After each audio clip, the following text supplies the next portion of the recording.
final recognition is to, okay, all right. Yeah, the student's name. Perfect. Can I get a copy of this? Or? I know. Can we get here?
Hi, good morning.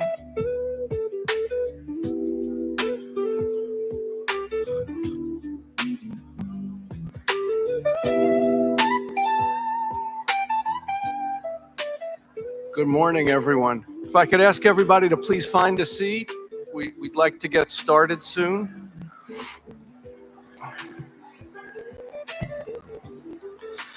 Thank you all for coming this morning. We'd like to all get started. If everybody could please find a seat. Hi, I'm Victor Schwartz. I'm the Senior Associate Dean for Wellness and Student Life here at the Cuny School of Medicine, and I'm honored to preside over the commencement and white coat ceremony for the MD class of 2029 of the City University of New York School of Medicine.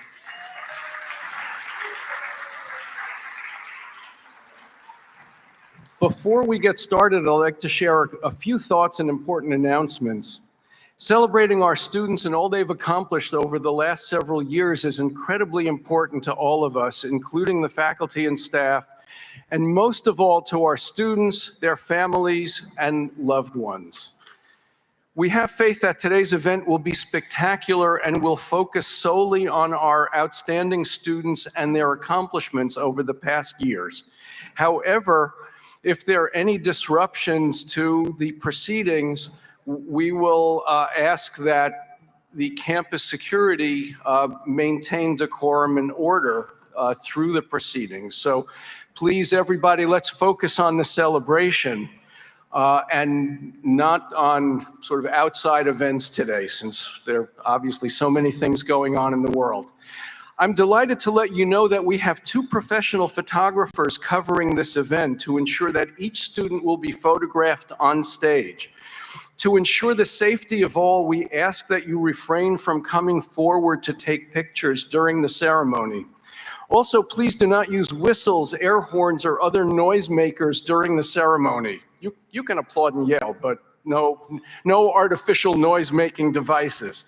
At the conclusion of the ceremony, please remain in place until the students, the deans, platform party, and the faculty have recessed from the stage.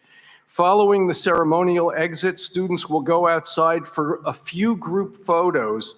Thank you very much. Now sit back and relax and enjoy a special treat. We have Dr. Hoitziman Lahobye, who will be singing Summertime while the proceedings are set to begin.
If everybody could please be seated.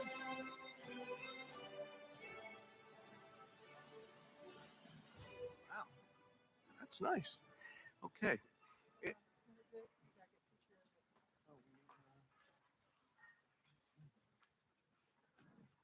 Because we have to be seated up on the stage too. It's not simple. We good?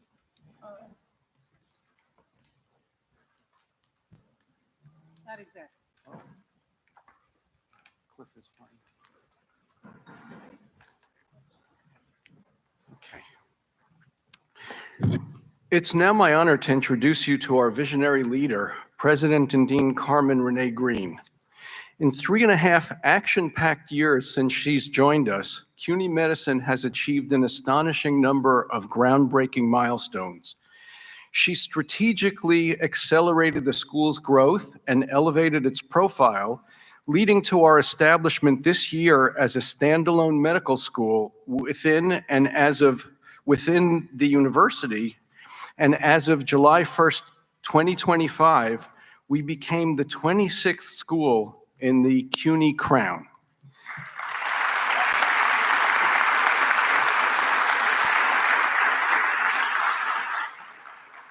Under Dean Green's leadership, we greatly expanded our research and recently secured a $19.3 million grant from the National Institutes of Health, the largest in Cuny's history, further solidifying Cuny Medicine's role as a leader in medical research and innovation. Last year, Cuny Medicine joined the nation's 2 most preeminent medical honor societies, Alpha Omega Alpha and Gold Humanism, a testament to our exceptional students, faculty, and educational programs. Since day one, Dean Green has continuously expanded pathways into the school while strengthening academic programs and support services to ensure their success, creating 2 new master's degree programs, including the launch of our first post-baccalaureate program to begin this fall. A staunch advocate for our students, she engages with government, academic, hospital, and nonprofit leaders to secure their future success. Dean Green is already a renowned scholar in pain and healthcare disparities and health policy.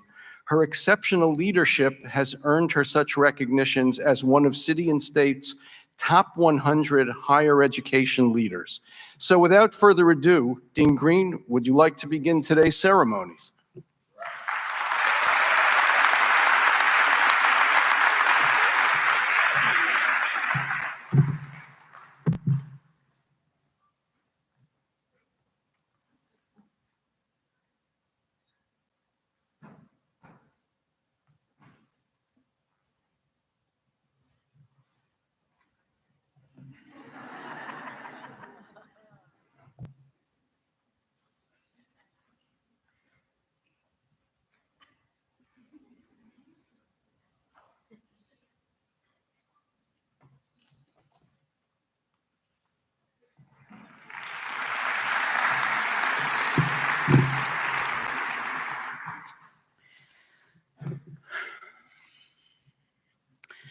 Good morning, good people.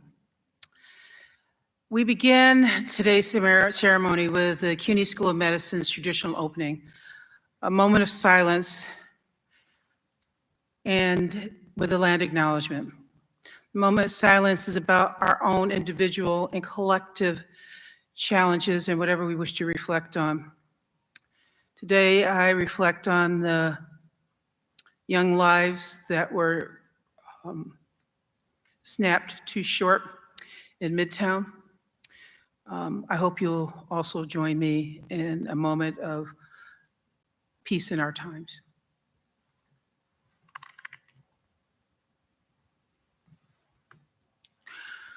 Thank you. We also begin with our land acknowledgement, where we recognize the land upon which we stand. We acknowledge that we are within a gathering place and exchange that is shaped by water and stewarded by ongoing generations of indigenous peoples. We acknowledge the land upon which we gather as part of the traditional territory and the unceded ancestral lands of the Lenape people. The Lenape people lived in harmony with one another upon this territory for thousands of years. During the colonial era and early federal period, many were moved west and north, but some also remain among the continuing historical tribal communities of this region. They and many other tribes called this home for more than 10,000 years, and who sustained it, this land, so that we can enjoy her gifts today. We recognize both our responsibilities to care for this land for the many generations to come. Thank you.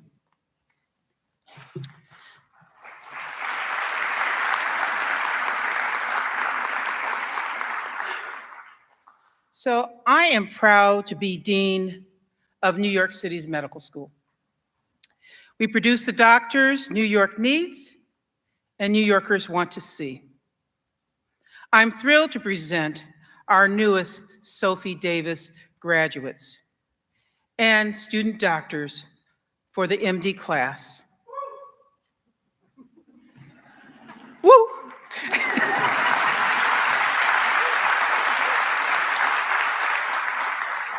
We all, our faculty and staff, our alumni, welcome you. But we also have a special welcome for our graduates, as well as for our larger community. Ms. Richards, are your students ready? We have almost 100 students who will begin the undergraduate year, starting in the fall.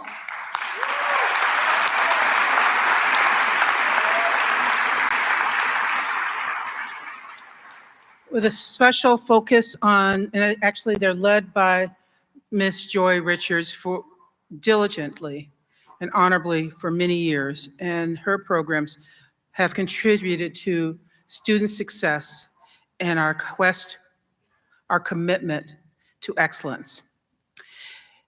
We also are committed to equitable access. Cuny School of Medicine is one of the most inclusive medical schools in the United States.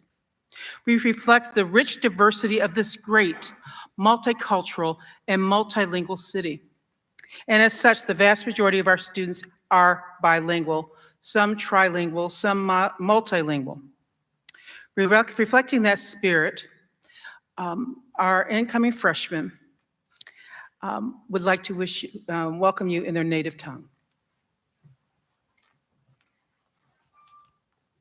Marhaba. Arabic.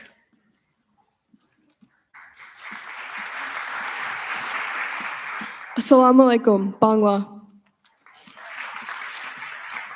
Zdravey, Bulgarian. Minglaba, Burmese. Leho, Cantonese. Zayakum Yagama, Egyptian dialect Arabic. Yasas, Greek. Gamcho, Gujarati. Beruchim Habaim, Hebrew. Namaste, Hindi. Annyeonghaseyo, Korean. Namaskaram, Malayalam. 大家好, Mandarin. كدارين لباس عليكم Moroccan. Sharaglas, Pashto. Wagwan, Patwa.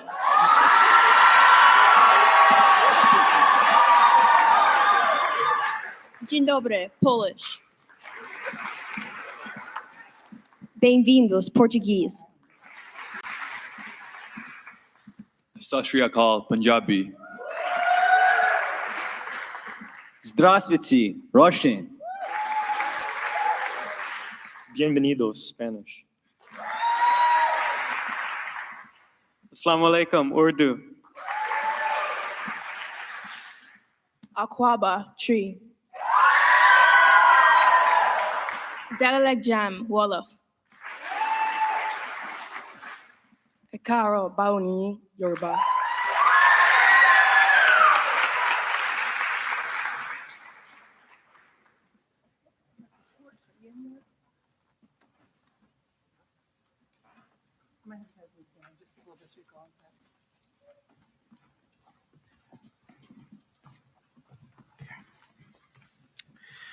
She treated us to a beautiful rendition of Summertime as today's ceremony got underway, but I'm pleased to reintroduce Dr. Hoitziman Lahoibe, who has performed across the globe and was a featured soloist not once, but twice this year at Carnegie Hall.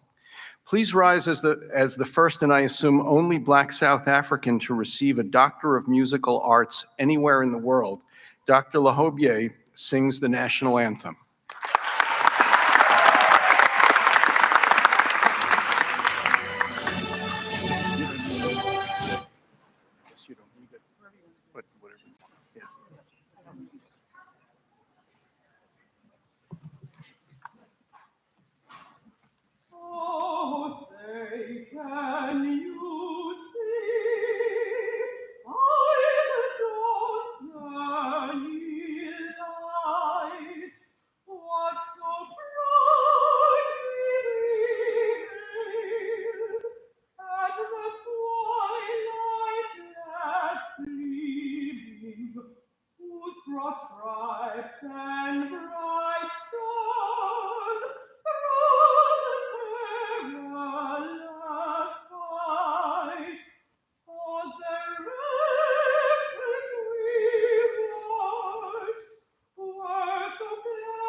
For those of you who lost count, that was 28 different languages.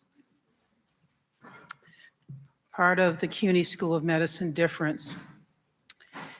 And I want to thank Dr. Lee Hobe, the Hobe, Hoitsiman, for 10 years ago making a difference in our family, the Green family.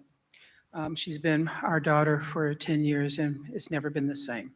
So thank you, Hoitsi.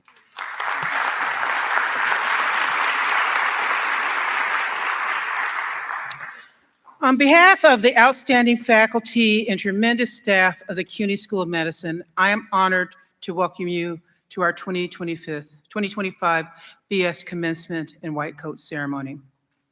This is a special rite of passage for our undergraduate students who joined us 3 short years ago. Today is not only their graduation day, but it is also the day that they become student doctors for the MD class of 2029. Each student will approach the stage as college graduates and descend upon the stage wearing their first white coat to begin their medical journey after signing the honor code. The short white coat signals that they are training to be a doctor. They will soon enter hallowed clinical spaces. It is an awesome metamorphosis to behold. We thank you, parents, grandparents, for entrusting us with your children who come from neighborhoods in the greater New York City metropolitan area. I'm sure you feel the immense pride in knowing that today your sons and your daughters are going to be the next generation of Cuny School of Medicine healers, leaders, and scholars, becoming physicians who will have the training, compassion, and worldview needed to cure not just their patients, but whole communities and our ailing healthcare system. Students, graduates, please stand and acknowledge your family, because we know this could not have happened without them.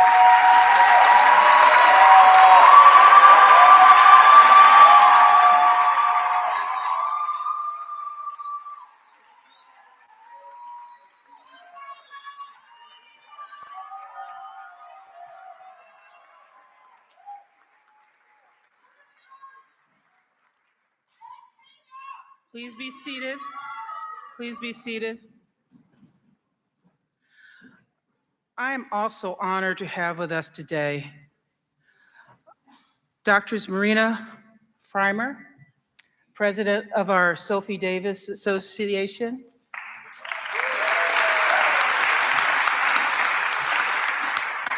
Alumni Association, Dr. Akeem Marsh, our President-elect. I acknowledge our keynote speaker and good friend, Dr. Joan Reed.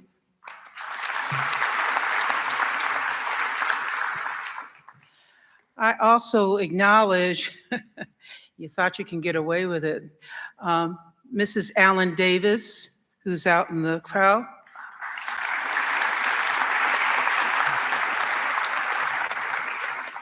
For those students who, if you go to the Dean's Conference Room, her artistry is present, a picture of Sophie Davis.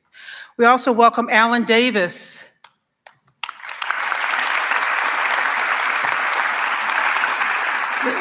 The son of Sophie and Leonard. We have a good old friend from my time on the Hill, Ms. Mary Woolley from Research America.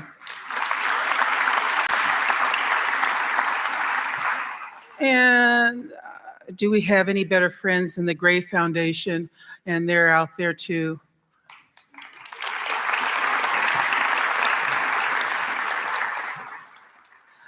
Dr. Denise Maybank, the Senior Vice Chancellor, who proudly says that she has the best job within the Chancellery, taking care of the needs of 240,000 amazing students.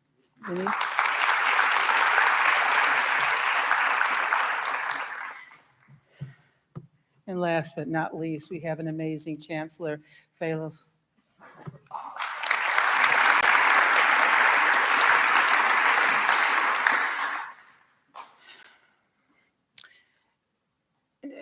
Now, I'd like to transition to a few remarks from Marina Freimer from the Alumni Association in regards to this event.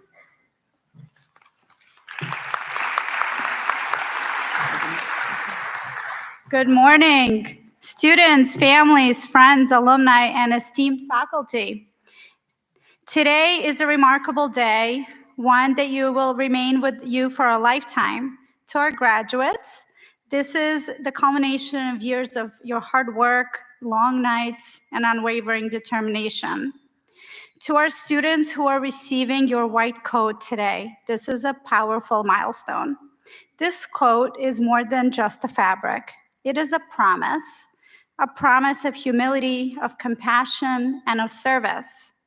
From this day forward, patients will look at you for comfort and for answers, because now you will be their student doctor.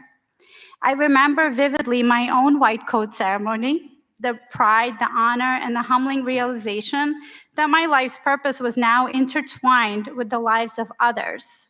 Today, the same honor is yours. It was especially important for my immigrant parents who felt they achieved an American dream. This is how your parents feel today. Some of your faculty sitting here today were present at my white coat ceremony, so this is certainly very special.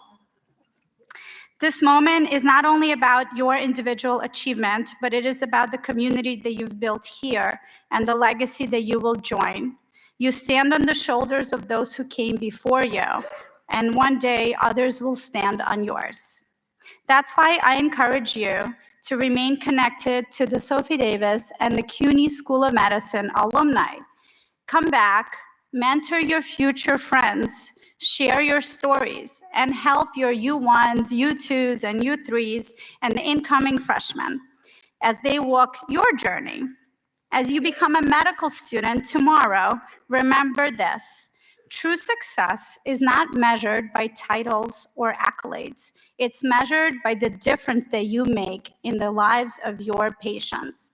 Today, you're not only celebrating an accomplishment, but you are beginning a legacy, the Sophie Davis and the Cuny School of Medicine legacy. So congratulations on your graduation. Congratulations on your new white coat, and welcome to medical school.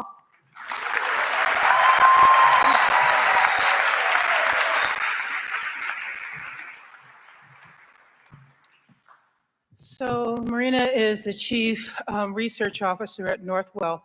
And you know, we have a couple other special guests. Mrs. Freimer, her mother is out there. Can you?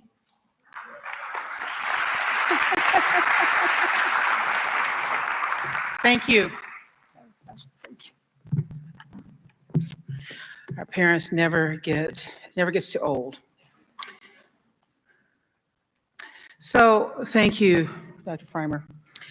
I'm honored to welcome and extend my deepest appreciation to an extraordinary leader whose clarity of purpose and steadfast support has positioned Cuny School of Medicine to grow, to innovate, and to expand our mission-critical work in curing and eliminating persistent healthcare disparities in our time.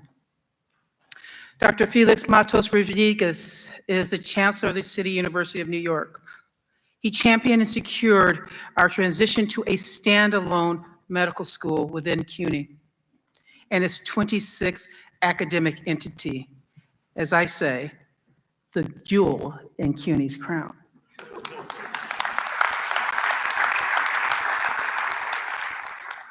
Cuny is the largest urban public university in the nation and is led by an admirable leader. A medical school of, by, and for the people of New York City is what he's created. A nationally recognized scholar and public servant, Chancellor Rodriguez has spent his career advancing opportunity and equity in higher education. As the first Latino chancellor of Cuny and the only one second to rise to the role from the presidency of one of his colleges, he understands the heart, the soul, and the engine of this global university, with 240,000 students in this great city. And now, thanks to his vision, we are equipped to pursue that mission, that critical mission with renewed strength, to educate diverse students who are underrepresented in medicine, who will deliver care that is not only clinically and scientifically excellent, but culturally compassionate and rooted in the communities that need it the most. So please please join me in welcoming the Chancellor to the stage for a few brief remarks. Gracias, Madam Dean. Thank you so much. Buenas tardes, right? Good afternoon. Thank you. I'm delighted, and thank you to Dean Green and to your faculty for inviting me for this very special moment. When the Dean was introduced, I didn't think she got all the love that she deserves. So can you give the Dean the love that she deserves for the great work?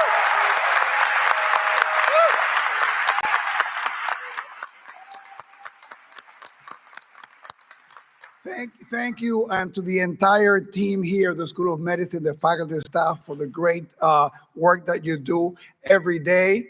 To the 59 students who are going to be transitioning from the spoils of undergraduate life into the rigors of the School of Medicine and receiving that incredible symbol of the white robe. Congratulations to all of you for all that you have done, and congratulations to everybody here who's been part of your journey.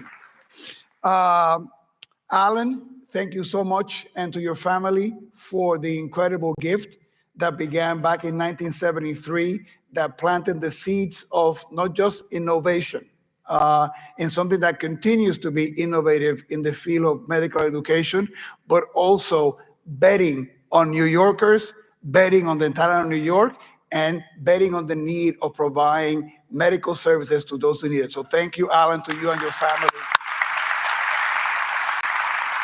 I look forward to calling you Dr. Alan Davis very, very, very soon. I'm going to skip my prepared remarks. You can applaud to that. It's going to be shorter. Thank you. Thank you. Thank you. Two things.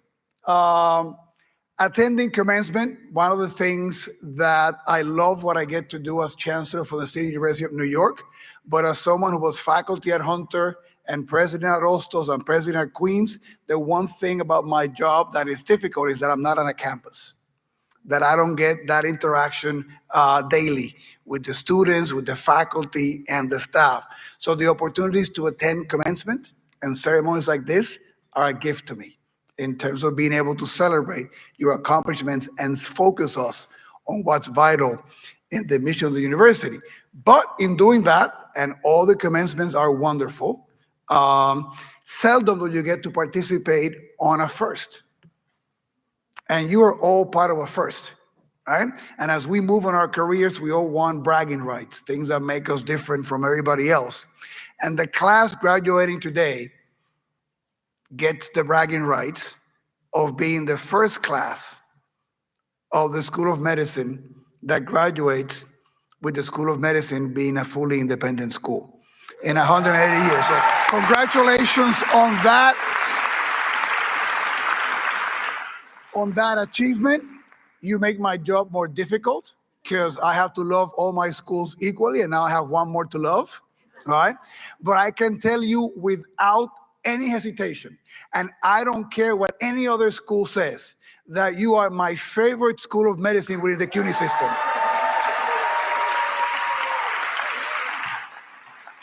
I think that was safe to say.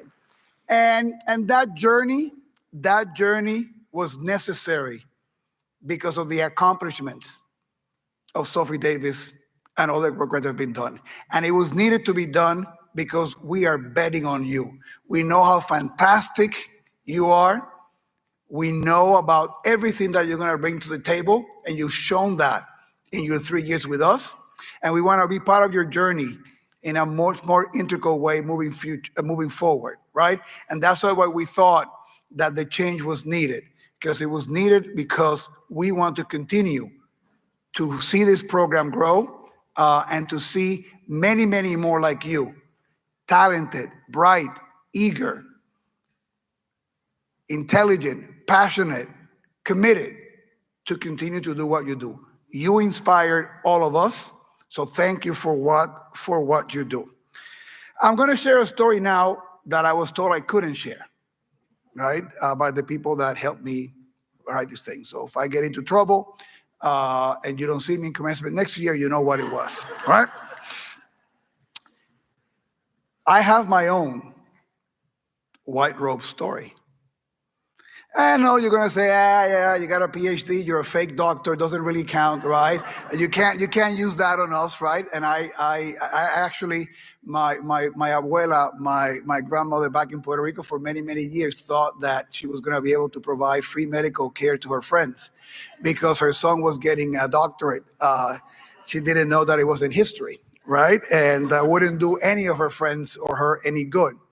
But in something that I hope none of you will participate in your medical school journey, but it's my vantage point, and we are all young, and I had a good friend doing his residency here in New York.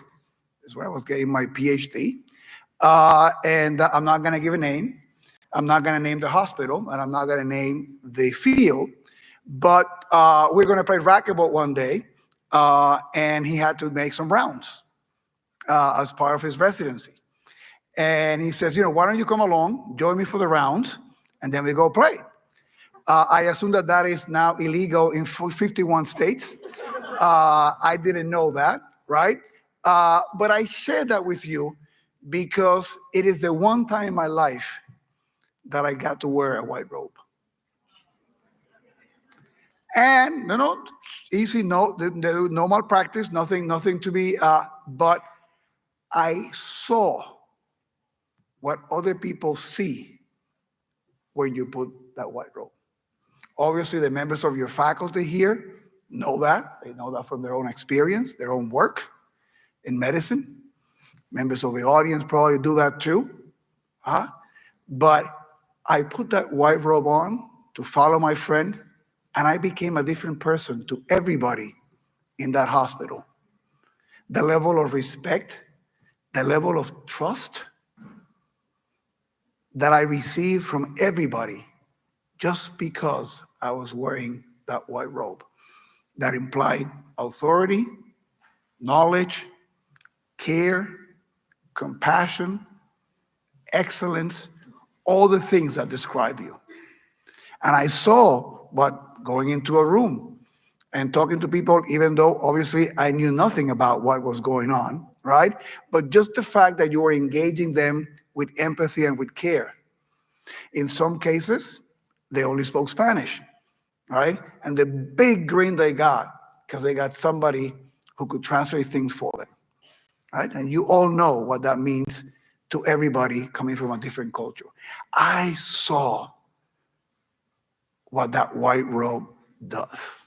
And I did it without going through your education and doing all those things. And what a gift. What a privilege. What a joy to have people look up to you in that way, put their lives in your hands, in your care, in your expertise. So again, in a very fake way, I understand a little bit about what you're going to experience.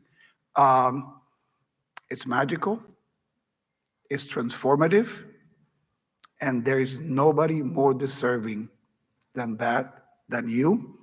And I am so proud because I know that when you wear it and you complete your education here under the care of this fantastic faculty and staff that we have here at the medical school, you're going to be making so many people in New York or wherever your journey takes you feel cared, better, and loved.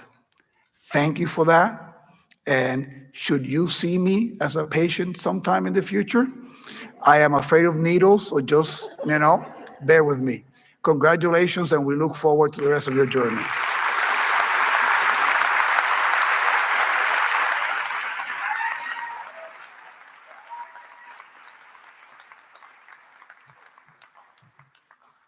Thank you, Chancellor. It must be tough having 26 favorite schools. Right? It's not easy. We're honored to have you here with us today. And luckily, what is said in Davis Hall stays in Davis Hall, so we're good. I now welcome to the podium my esteemed colleague, Dr. Elizabeth Wilson Anstey, who serves our students as Senior Associate Dean for Opportunity, Engagement, and Financial Aid.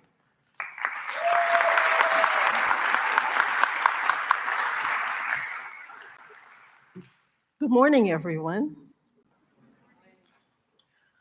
What a joy it is to celebrate this milestone with all of you.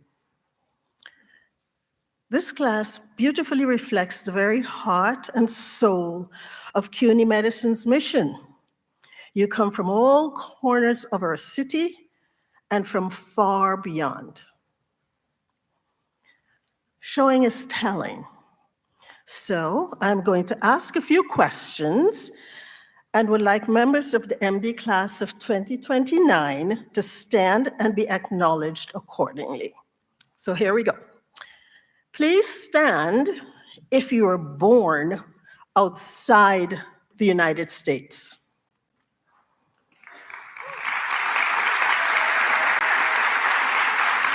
Please sit.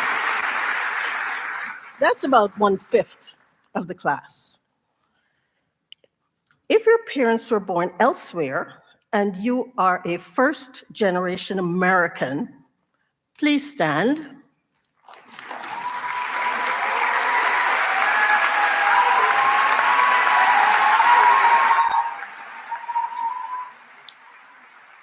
Please sit. That looked like 94% of the class. Now, please stand if in your family you are a first-generation college student. First-generation college student.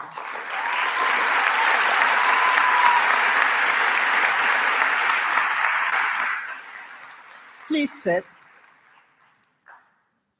Next, please rise if you are the first in your family to attend medical school.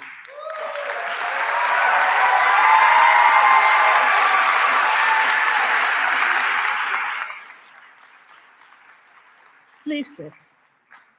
That's about 81% for those who are counting. From Arabic and Hebrew, Russian and Ukrainian, Punjabi, Bengali, Urdu, Spanish, and Twi. More than half of the MD class of 2029 speaks at least 17 languages from around the world. Please rise if you speak at least one language other than English at home.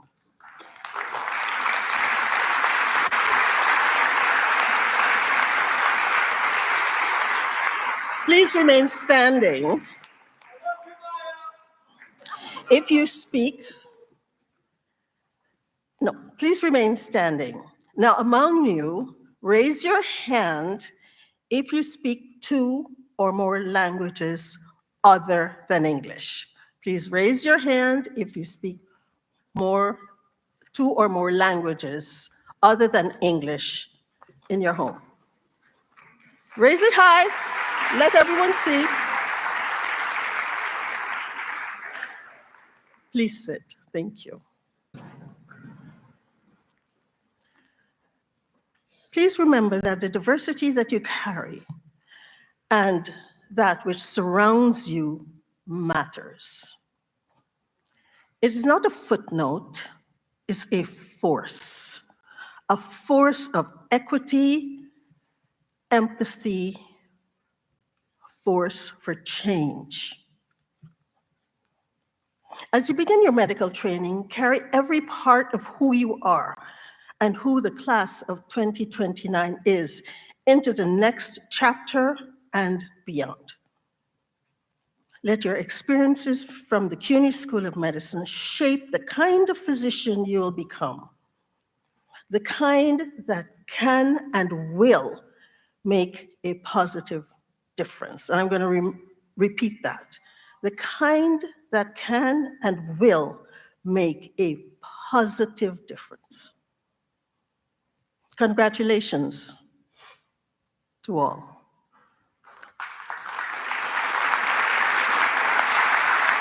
I'm now honored to turn the podium over to Dean Carmen Green. Thank you, thank you, thank you.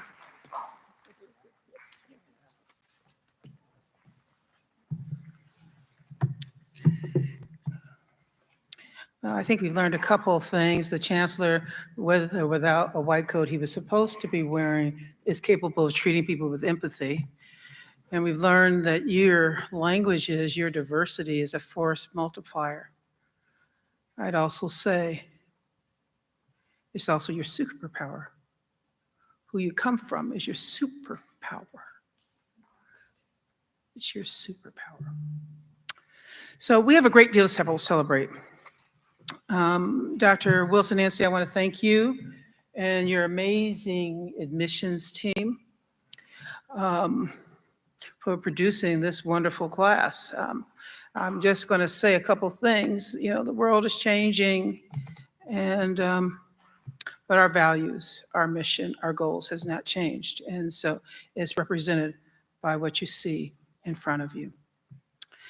I now turn to address the Sophie Davis graduates and first-year medical students a bit about the profession of medicine and why it's different than other professions, and why we are committed to producing healers, leaders, and scholars.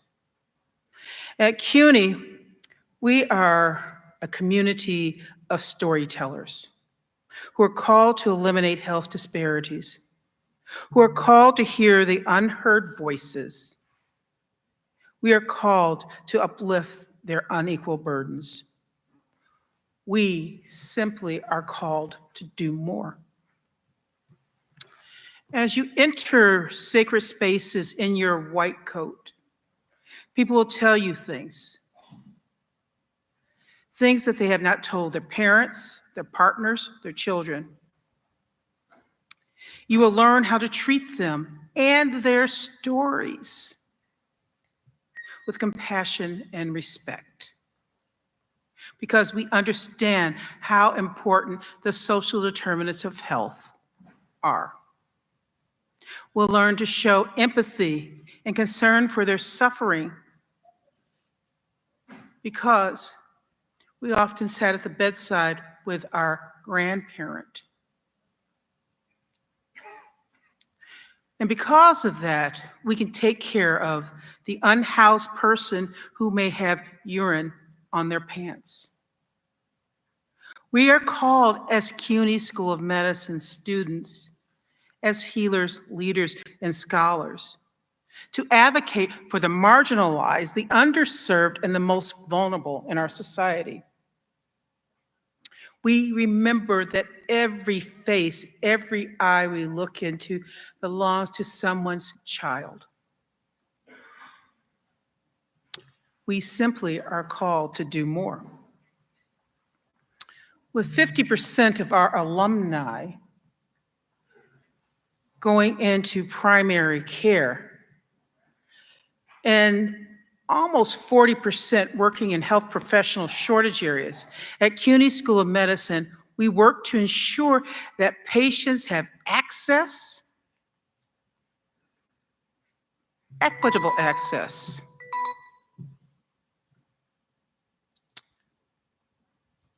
As physicians, we learn that their rights, their needs are to be valued and to be protected. We place their needs above our own. We act as their advocates. We accept, we promote, and honor a fiduciary trust on their behalf, on behalf of our patients. We take responsibility for one's actions and decisions. As physicians, honesty and integrity is what the profession is about. We maintain truthfulness and ethical conduct that goes back to the very ancient times, an oath that is as old as time. We treat all patients, including our patients, our colleagues, whether they be nurse or PA or other, the person who scrubs the floor, with dignity and respect. We commit to not just a set of rules, but rather a commitment to upholding the highest standards of ethical conduct. We protect patients' stories, keeping them confidential and protecting their privacy. We have no right to share their stories with others outside the profession without their permission. Being a physician means a constant striving for excellence and a dedication to serving the most, who are the least, the best. It also means a constant striving for excellence and a dedication to serving the patient's best interests. Now, the other thing about being a physician is that we have a special body of knowledge. And as student doctors, you will begin to obtain a highly specialized knowledge that is lifelong. We maintain, apply, and transmit this special body of knowledge, not generally available to others. It involves a constant striving for excellence. In other words, things like that Dr. Google, you know Dr. Google, and we know Nurse AI. But we also know that they're often wrong. You get it? We're asked to do more. We don't get to short circuit our responsibilities to our patients and our quest for knowledge. We collaborate effectively and to make certain that other healthcare professionals work together in an interprofessional fashion to provide the highest quality, evidence-based coordinated care. We also work to advance the science of medicine. There was a time when we only had leeches. We have more now. And what we have now may be obsolete in 20 years. We commit to continuous learning. And we commit to leaving the knowledge, the practice of medicine, better than where it started. So we commit to lifelong learning and continuous quality improvement. Thus, we reserve the right and the responsibility to evaluate our own quality. Due to that special body of knowledge that defines the medical profession, only physicians are qualified to assess that quality. Patients can talk about whether they're satisfied or not, but we must consistently assess the quality of the care that we give each and every patient. We honor that obligation and hold others accountable for our behavior and theirs, as well as for the outcomes.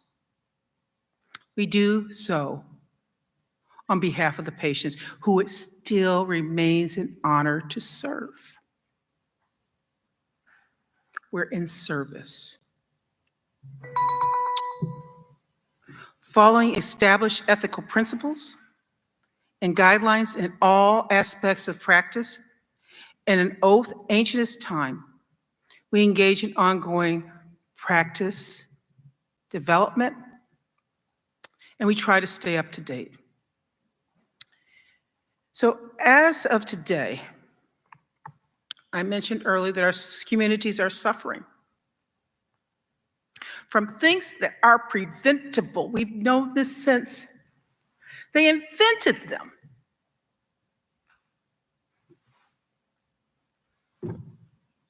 Guns, violence. Oh, And let's not forget about the isms that keep us apart. We expect more of you. We're a community, and it's inconsistent with the oath to allow these isms to occur in our presence.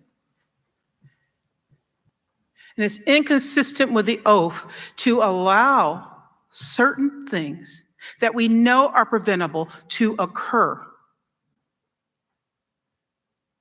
We at Cuny School of Medicine are asked to do more.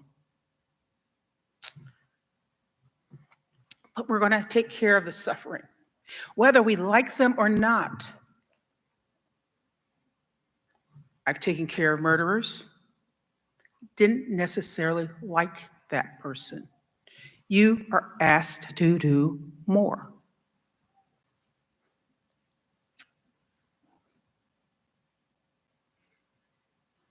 But you can't do more if you don't take care of yourself. This is a hard profession. It's not for everyone. So we ask you to guard your physical health. And the work of Dr. Schwartz and his team, we prioritize mental health. From the study groups that Joy Richards puts together, we prioritize your learning. You are the next generation of healers, leaders, and scholars. And you're called upon to do more to take care of patients and families and to fix a broken healthcare system. But to do so, you must be fit and well and ready for duty. So make certain you guard your health. So finally, guys, if we work together, we're going to continue to produce the doctors that New York needs and that New Yorkers want to see. And by doing so, and with the help of the Chancellor,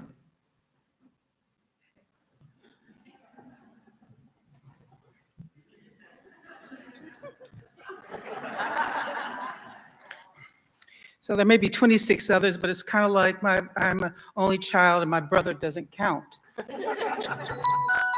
So he doesn't. Right, Hoytsie?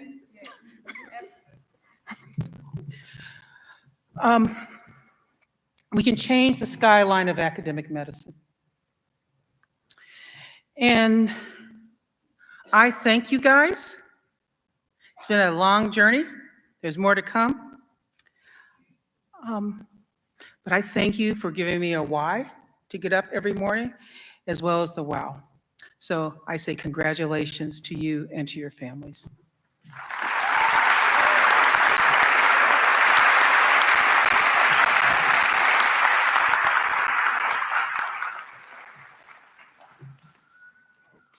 Thank you, Dr. Green, for your inspiring words.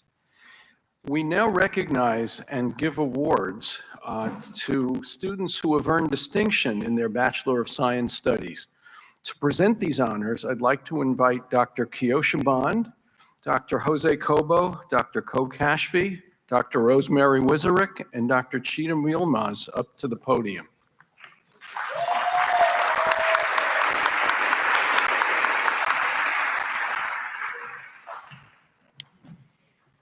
Before presenting the academic awards, I'd like to take a moment to acknowledge Dr. Marina Fermer, who was here I remember her from our summer program. And at that time, my son was 2 years old. And now my son is a physician and through the same system. And I even I was invited and I came to your wedding. So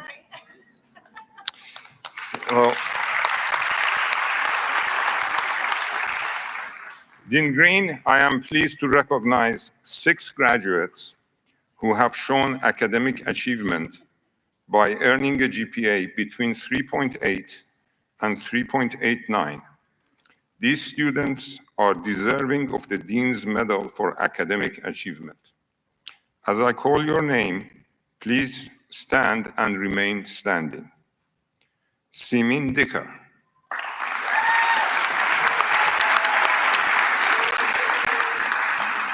Nicole Ben-Hu-Bitsi.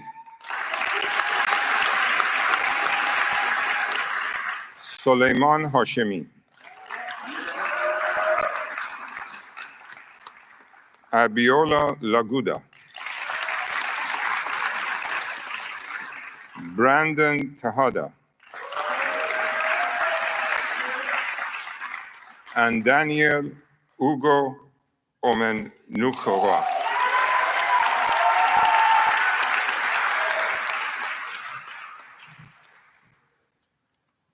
Dr. Cabo.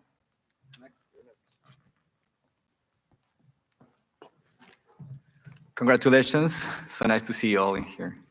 Our next recognition is the Rita and Howard Shapiro Memorial Award, which is given for academic merit. And this is for Promi Chakraborty and Nermeen El-Khelini.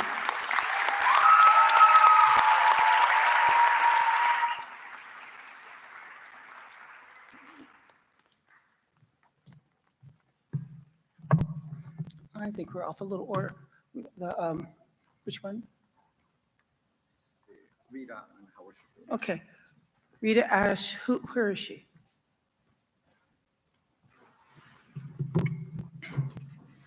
Okay.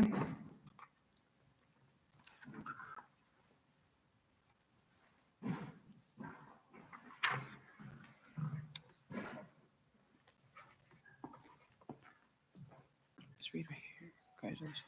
Okay. This is the 4 team. Okay. Congratulations to you all. Dr. Green, there are 14 graduates who have shown academic excellence by earning a GPA of 3.9 or higher. These future doctors are deserving of the Dean's Medal for Academic Excellence. As I call your name, please stand and remain standing. Mahmoud Ali.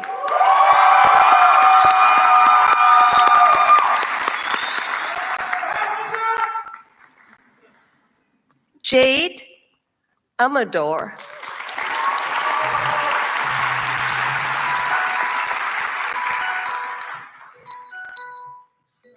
I don't know why it's doing this. Matthew Babayev.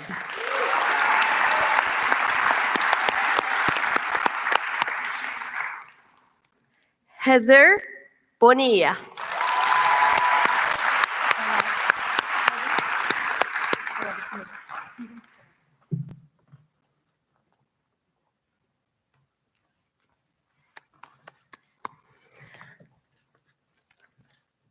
Promi Chakraborty.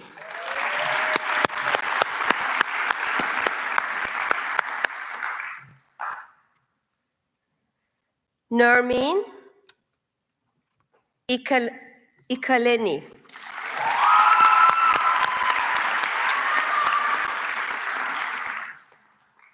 David Hannah.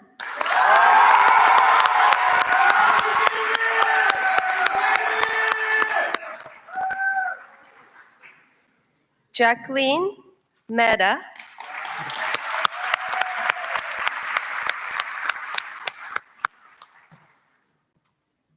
Karina Pan.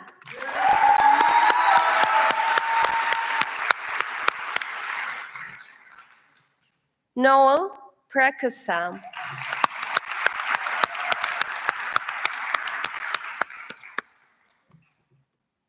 Janice Rachwar.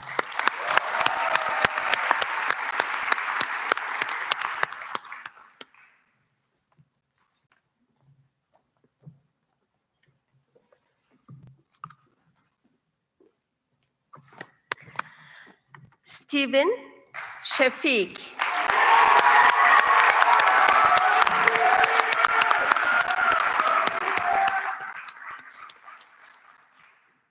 Abhinav Shihata.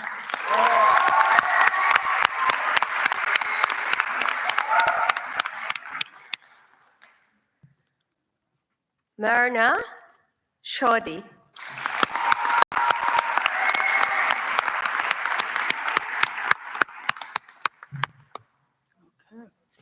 So I'm going to take a little bit of a change. Those people with a 3.9, come on up here so we can get one picture of you guys to group. Shouldn't just have these three up here.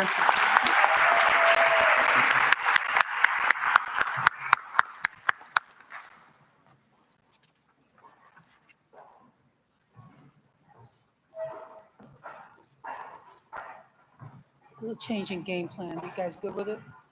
Okay. Scoot down that way. Take the 2 rows. Put the young ladies who tend to be shorter in front. Okay.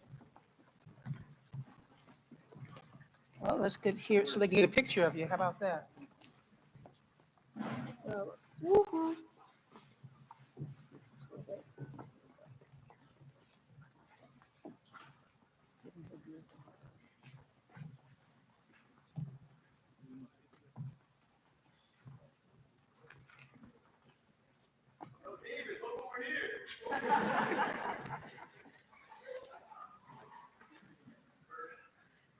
You know what? Time out.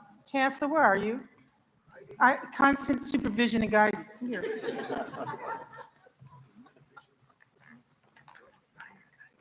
There's a picture with the Chancellor. Make way for the Chancellor. Let him here in the middle. Oh, Alan, what you doing? Come up here. No, but nobody listens to me. Okay, just one nice picture. Right there.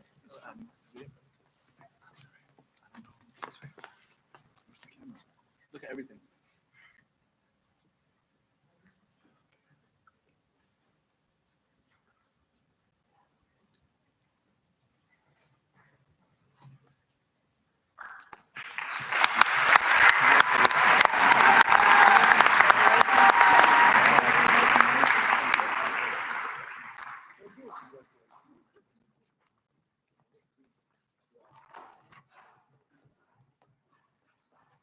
Kiosha. Gosh, we just stepped all over stuff. So let's do this one. And go to the next one. Okay. Let's start here. So, hello everyone. Our next recognition is the Pizer Elisai Memorial Award. And this award is given for distinction in community health and social medicine. And it's my honor to give this award to Kayla Hart.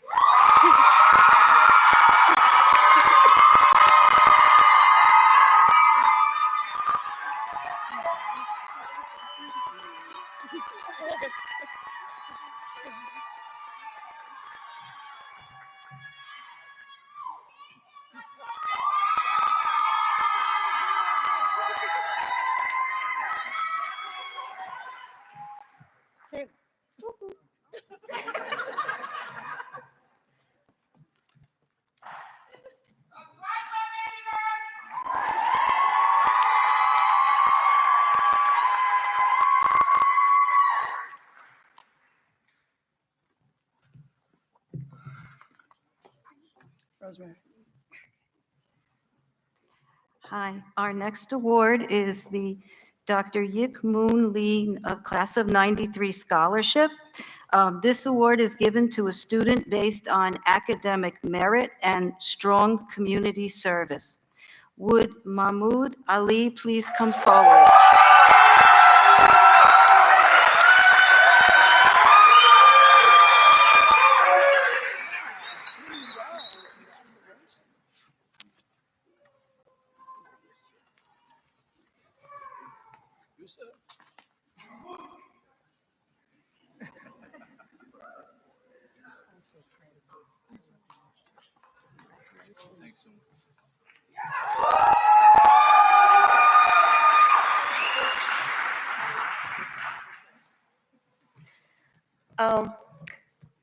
We will now present the Ellen Seelig 79 Memorial Award. This award is given to a student who has overcome obstacles and succeeded. Would Laiba Ali please come forward.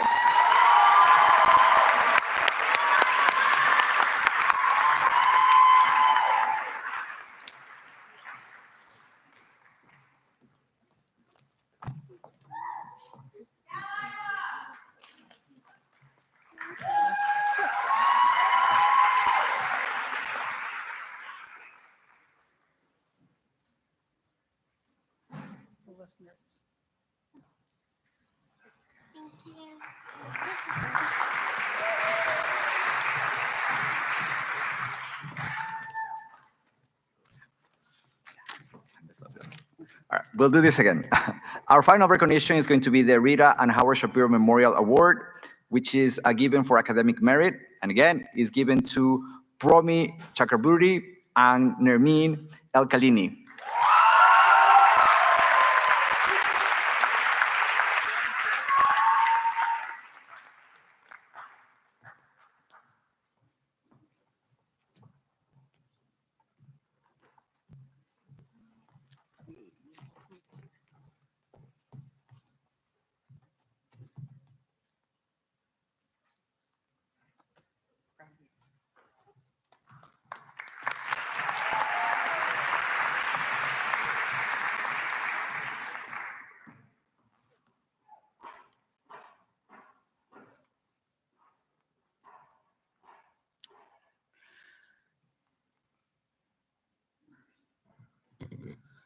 I think the next thing we have is actually this part of the award ceremony makes a lot of the faculty just a little jealous.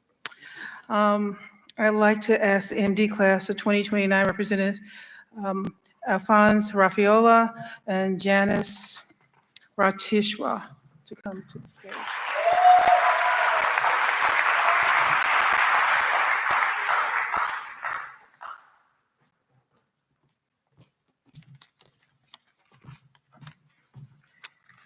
Good morning, everyone. My name is Janice Ratheshwar, and I'm an M1 class representative.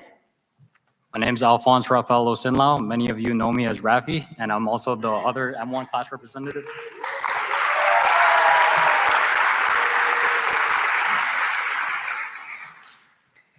It is my honor to present the Faculty Award to a professor whose door is always open, who taught us that the best way to learn is to ask questions that go beyond the textbook, and who handed us homemade cookies before each test. Thank you so much for everything that you do, and congratulations to Dr. Kreitzer.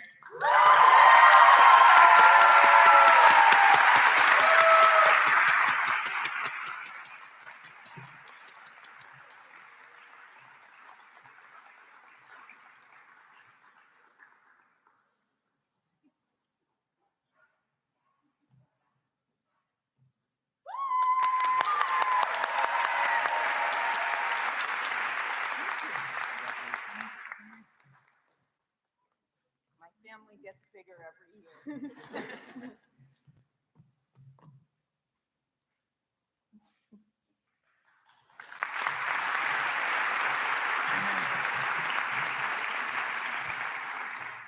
We will now be presenting the Staff Award for the class of 2029. This person is especially special to our hearts, especially after every biochemistry and genetics exam during U2 spring. We are all ecstatic when we see these 4 words on Outlook. Grades are now available. The Staff Award goes to no other than Ms. Juana Torres.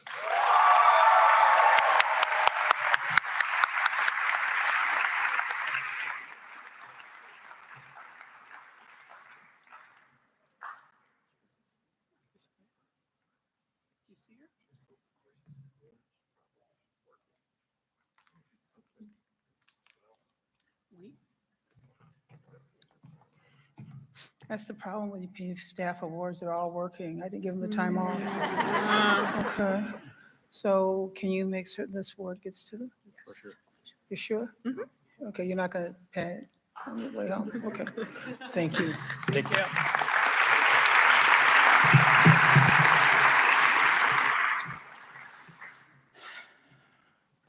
Congratulations to Ms. Torres, and congratulations to Dr. Kreitzer. She continues to be an inspiration to me and to so many others. So thanks for your contributions to the next generation. Deeply appreciative. Now, we are at a point in time where we actually have the students get to actually give a talk. And the students have chosen Ms. Kayla Hart to give the student speech.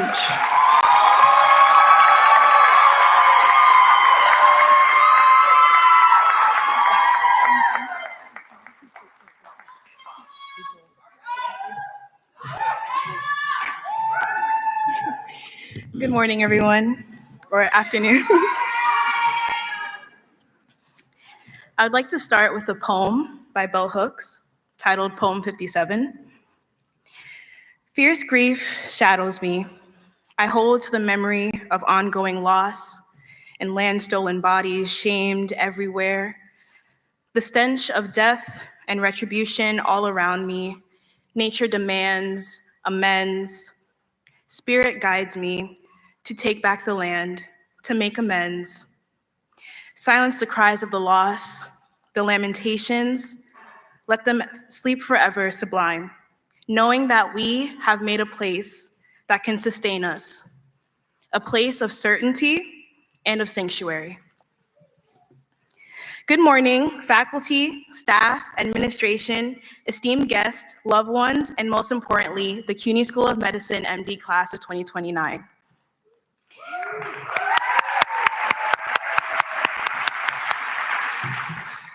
It is such an honor to be chosen as your class speaker for today's momentous occasion. And when I was told that I would be giving this speech today, one theme just kept recurring in my mind, and that theme was responsibility. Responsibility to honor the stories that we carry and the stories of our future patients. This responsibility to honor the stories that we carry and to reflect the resilience we've needed to get here and to speak for a class that has grown, struggled, celebrated, and persevered together. We each came to the Cuny School of Medicine with different paths, different dreams, but we share a commitment to medicine rooted in justice, equity, and community. We've supported each other through many, many early mornings and many, many long nights, and many moments of doubt. Yet, here we are together on this momentous day. This morning, my heart and my mind are with Lucy, Anarka, and Betsy, 3 Black women who were experimented on without consent, without anesthesia, and without justice, all in the name of scientific progress by the father of gynecology, Dr. J. Marion Sims. Their pain laid the foundation of contemporary gynecology, but their names are often forgotten. I say their names because their stories are not rare. These are not characters in a forgotten novel, but the authors, unrecognized and uncelebrated, of a brutal, ongoing autobiography written in the pain and bloodshed of Black men, women, and children. And so as I stand before you today, receiving this honor, I feel the weight of this moment. The irony is sharp that I, a Black woman, now walk through the very halls of a system that once deemed people like me unworthy of care, yet found us indispensable as tools. But this irony is not a burden, it is a call to action. We are the future that they were never allowed to imagine, and that is our sacred responsibility. Today, we don the white coat, a symbol of honor, yes, but also a symbol that has historically been tied to harm. And we must make the decision today to wear it with the intention to heal, to serve, and to advocate.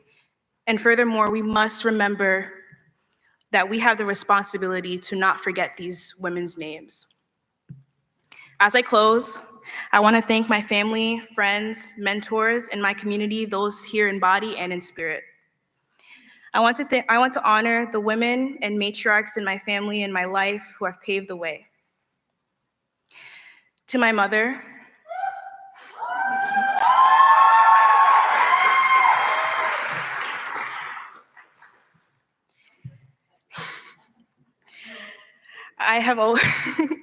You have always supported my dreams, and you've always shown me what true strength, power, and beauty looks like. And you've taught me the unforgettable lesson of the power of knowledge, and I will never forget that. To my father, I think you're up there somewhere. You have never doubted me, even during times when I have once doubted myself. Thank you. Thank you to my mentors, those here today, Dr. Bond, thank you. And my family who is here today, all 50 of you, I think. To my best friends and my chosen family, thank you. You have each played a role in my life in ways that I cannot express. And lastly, I want to honor and thank my ancestors. I'm standing on your shoulders today, and I hope I'm making you proud.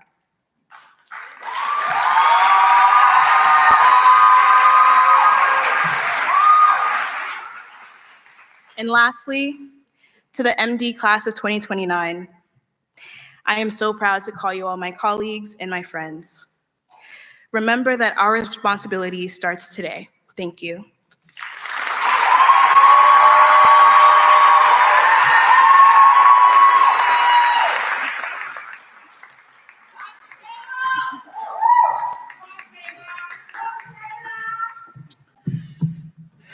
To heal and to advocate.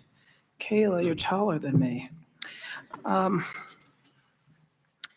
So one of the beauties of being the 26th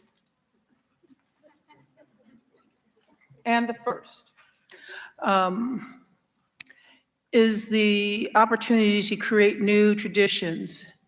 And one of our new traditions is to create a Sophie Davis, Valedictorian, and Salutatorian. And this year, so our inaugural Sophie Davis Salutatorian with a grade point of 3.985.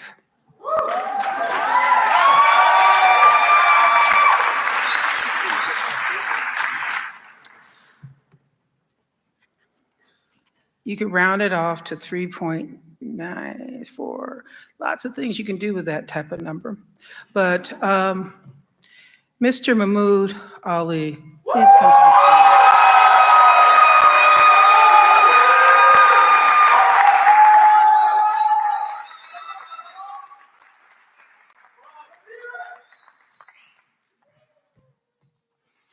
Whoop, whoop.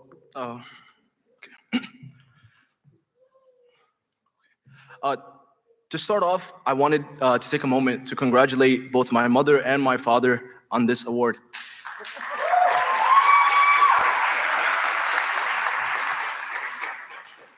Although under my name, this award truly belongs to them. Sacrificing everything they possibly could to come to the United States, work here, and raise their children in a manner true to our roots and heritage, a task that is almost impossible, but one that they both took head on. Their sacrifices and efforts to always prioritize my siblings and I, and to push us to unlock our potential, is truly commendable and makes them the true recipients of this honor. So to Abu Mahmoud, who's standing over there with Yusuf, and to Mahmoud, who's sitting over there with Talia, congratulations on your designation as the inaugural Sophie Davis Class of 2029 Salutatorians.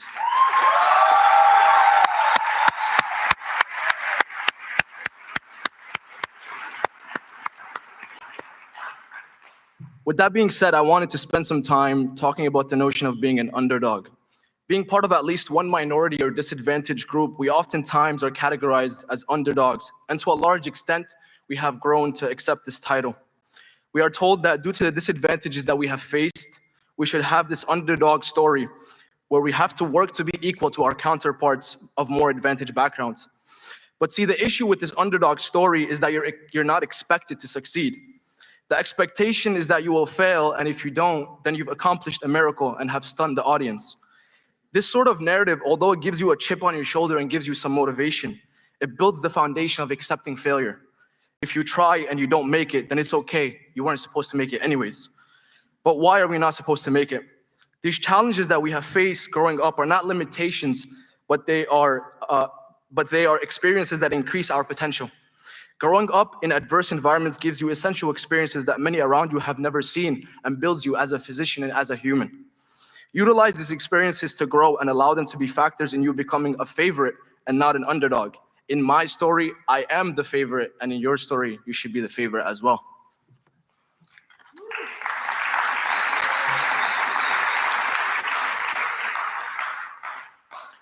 In order for me to be the favorite in my story, there are many people around me that aid me in my growth and development, and these people deserve their recognition.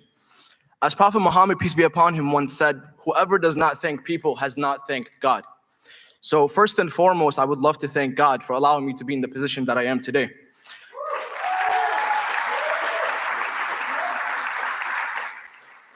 I would love to thank my father and my family, my father and my mother, who I can never give the recognition that they actually deserve. My siblings, Omar, who wants to go into pharmacy. I couldn't tell you why. 1 month of intro to pharmacy with Dr. Mano, and I knew that I made the right career choice not pursuing pharmacy. Ali, who is entering high school, so we still have some time to convince him to do medicine. So if there's an opportunity, Dean Green, if you can speak to him after. Talia and Yusuf, who, although babies now, I'll have them start studying first aid from the 2nd grade. And my family watching back home for being the best support system I could ask for and for always pushing me to be better. I would love to thank administration, faculty, and staff at CSOM, the likes of Dean Green, Dean Akhtar, Dean Macbeth, Dr. Abala when she was here, Dr. Cueco, Dr. Lima, Dr. Kreitzer, Dr. Bhatia, Dr. Kobo, Dr. Spatz, Dr. Yilmaz, Mr. Lester, Mr. Herbs, Mr. Newman, and Ms. Clotaire, who have been pivotal in my growth as a person and as a medical student. I would also love to thank some of my friends that I have made along this process, many of whom are here today, extending from high school until today. You have all been some of the amazing people that have been nothing but positive influences on my life. A special shout out to some of the friends that I have made at Sophie: Brandon, Kittis, Sully, David, Ebenob, Matthew, Stephen, German, Malik, Neda, Esma, Christiana, and the many others. I truly appreciate you all. Finally, to Sema, the soul of my soul, the one that is not here but will always be here, thank you for the memories with you. I love you and will forever love you, and I will try to always be better, just like I promised you. Thank you.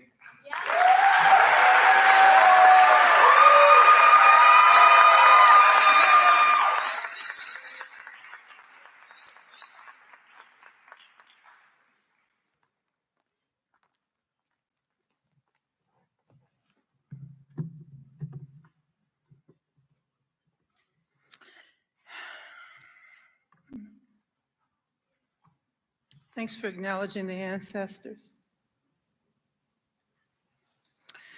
I remember this kid in the back row, first day of pre-matriculation, and he was talking in class with the dean speaking. Remember that, Mahmoud? That was a life-changing experience. Yeah, okay, yeah. Now, let me tell you about perfection.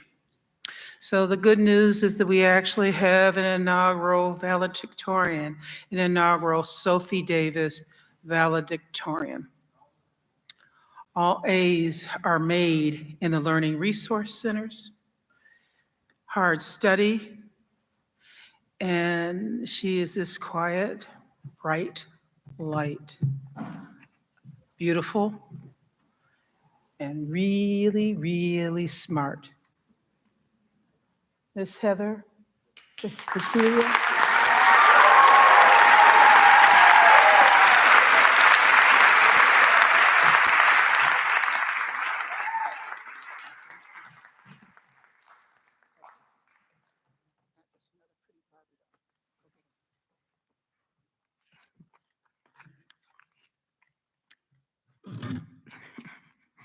Good morning, graduates, family, friends, faculty, staff, and alumni. It is with deep gratitude that I welcome you all to the Class of 2025 White Coat Ceremony. I am incredibly honored and humbled to be standing here today as the valedictorian of the Sophie Davis School of Biomedical Education. It feels like just yesterday that we all attended the current M4's white coat at our pre-matriculation program. I remember sitting in the Great Hall watching as a beautifully diverse group of students walked across the stage.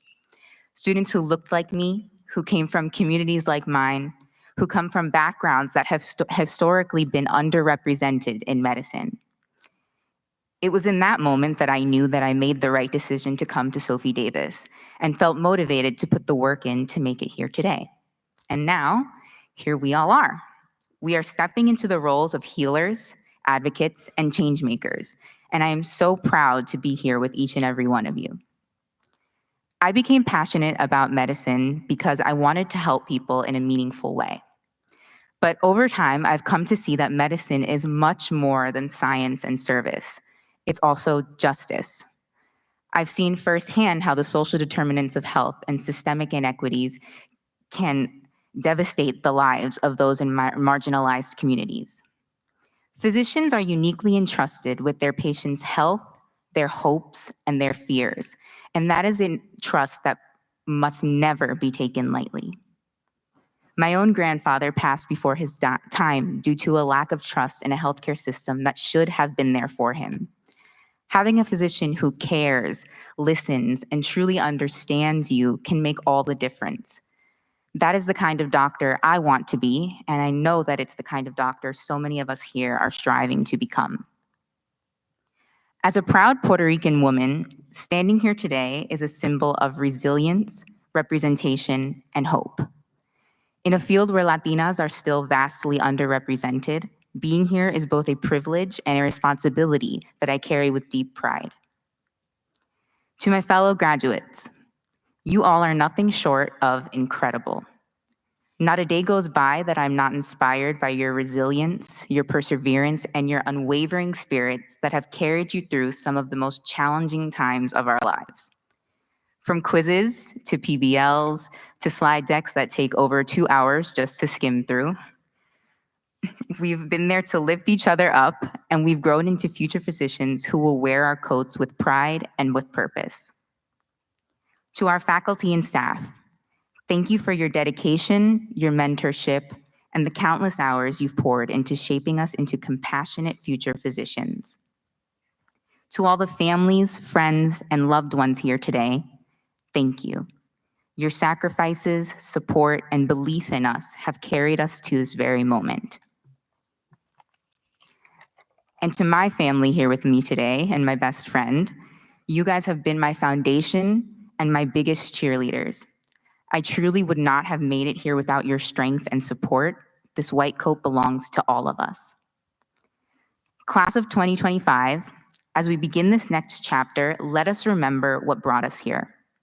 A desire to heal, to uplift, and to lead with heart. Let us never forget what this coat represents and never stop fighting for a world where everyone has access to the care and the dignity they deserve. Congratulations to you all. I cannot wait to bear witness to the physicians you become. Here's to the next 4. Thank you.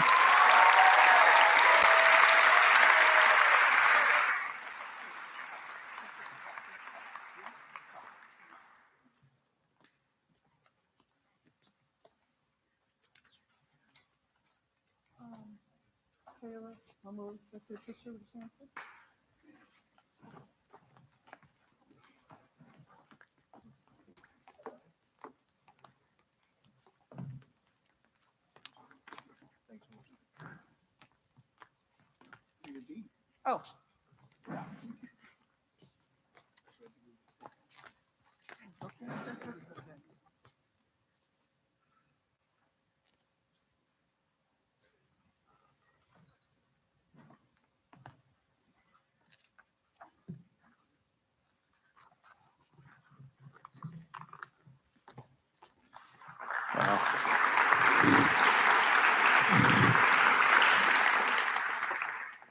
That's a hard act to follow, so I'm just going to go home. No, thank you for those really inspiring comments. I'm pleased to invite to the podium Dr. Maria Lima, who leads our growing scientific enterprise as Associate Dean for Research and Chief Research Officer.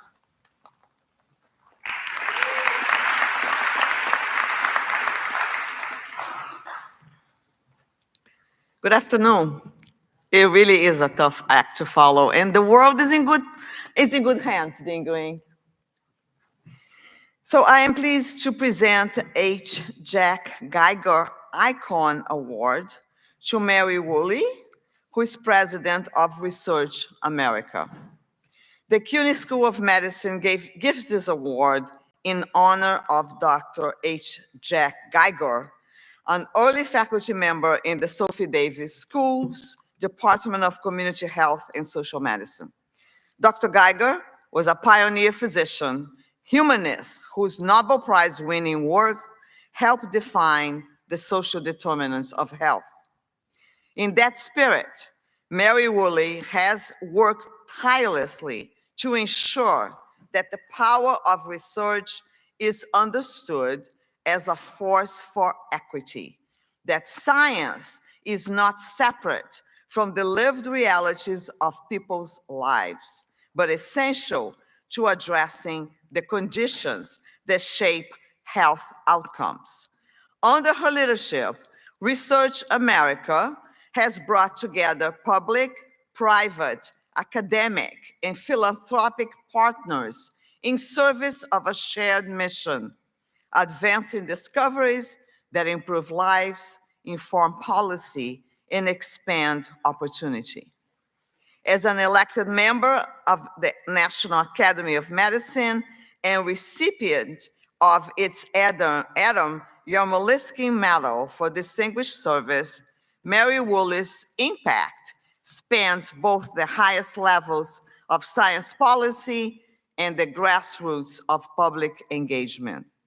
She has served on the National Academy of Sciences Board of Life Sciences and its Board of Higher Education and Workforce.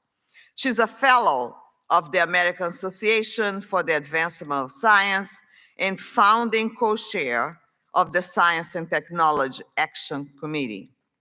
For more than 3 decades, she has been a prolific voice for science across both mainstream and scientific publications, earning recognition from PBS as an unsung heroine. For her extraordinary leadership, her unwavering advocacy, and her belief in science as a force for equity and justice, we are proud to present Mary Woolley with the H. Jack Geiger Icon Award. Mary, would you please join us at the podium?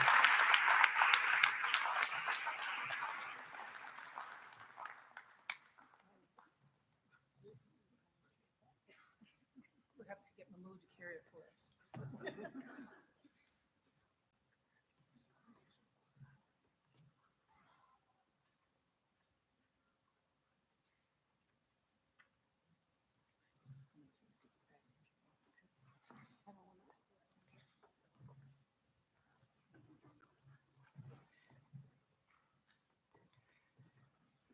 Wow, that needs special handling over there. I was afraid to bring it up here. This is an extraordinary privilege. Thank you. Thank you. To receive an award named for H. Jack Geiger, a giant in medicine, public health, and advocacy, is very special. When I learned from President and Dean Green that I would receive this award, I tried for a while to remember why and where did I meet Jack Geiger, because I knew I had. And I thought about it until I figured it out. We shared a magnificent mentor in a congressman named Paul G. Rogers from Florida, who was known in his long service in the House as Mr. Health. Now, in those days, because he served in the 60s, the 70s, the 80s, in those days, the term social determinants of health was really not much used. But he held that in his heart and soul, so that when he became the author of distinguished legislation that continues to inspire, he was thinking about the social determinants of health. And Jack Geiger helped him think about that. And that's how I met Jack. Paul Rogers was the author of too many bills to list, but I'll tell you a few. The Clean Air Act. What's he thinking today? We won't go there. The Clean Water Act, the National Cancer Act, and especially connected to Dr. Jack Geiger, the legislation establishing community health centers. Now, Paul Rogers in particular, but also Dr. Geiger, instilled that value in me too. What I have in common with those spectacular giants is being an advocate and thinking about impact now and impact for a long time. You all, graduates, student physicians, are primed to be advocates too. And it's that value, that knowledge, that passion to make a difference in the long run that will be nurtured in already has been and will be nurtured here in the next portion of your education, and I salute you for that. Indeed, this time, these moments while I'm speaking to you is not about recognizing me, it is about you. I'm sure you can feel, I can feel it, the power in this room, the power. You have amazing power, it radiates. I see it in you, I've heard it from many of you here at the microphone. I feel like I'm basking in it. I'm sure everybody feels that way. It's a special kind of power that actually is attributed to those who have supported and nurtured you from the beginning. Your family, your friends, your partners, the people that matter to you, and you matter to them deeply. And you've saluted them. I loved how you saluted them and how they continue to salute you through this program.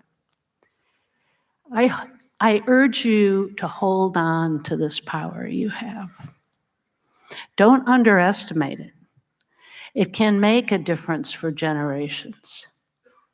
It can make a difference to me and my family, to our health and well-being.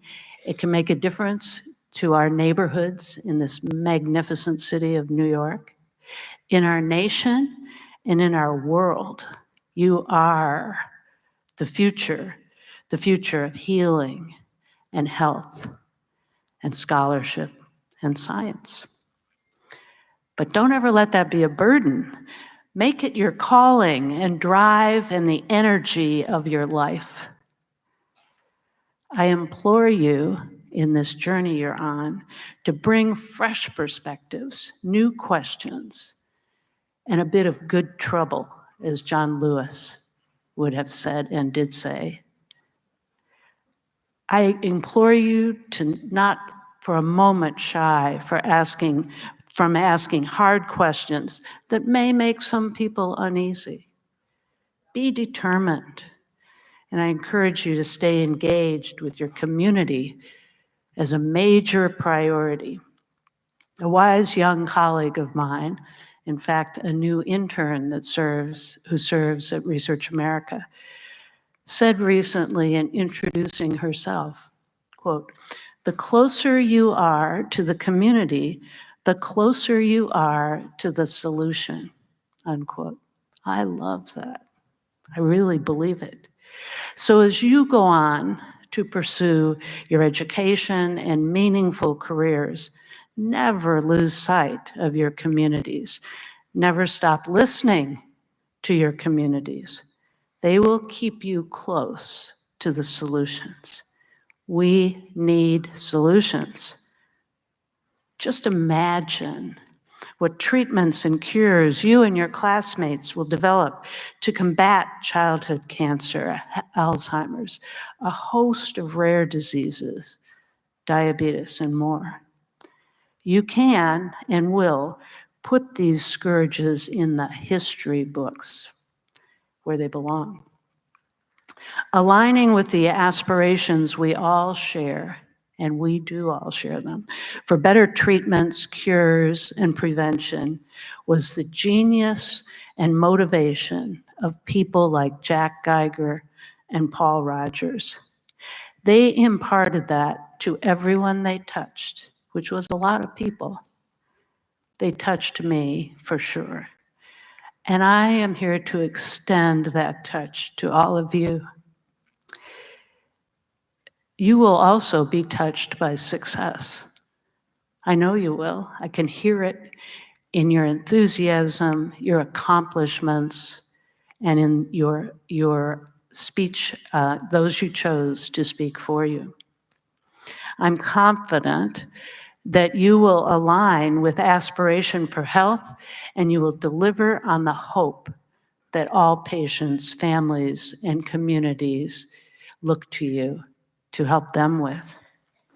Dr. Geiger, a visionary and a driven leader, was relentless in what he termed the, quote, determination to do something, unquote. You wouldn't be here today if you didn't share that determination, and neither would I.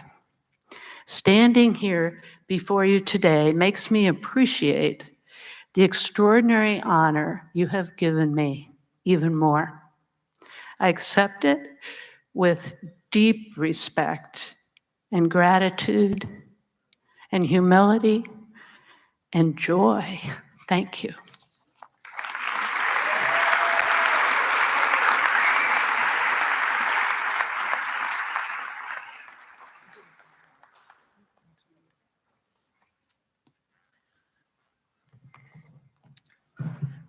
So when I worked in the United States Senate, I became very enamored with your beautiful red hair and your amazing intellect. And I will just say, with your red hair, you're really on fire now. And I think you're doing some of the most important work that you've ever done in regards to the research mission. So thank you, thank you, thank you. Now, there's one thing I actually, with a new medical school, sometimes we don't get it right. Can you give me those two things here? Mahmoud and Heather, come here, please. I forgot, because it wasn't in my script. Chancellor, can you stand up, please?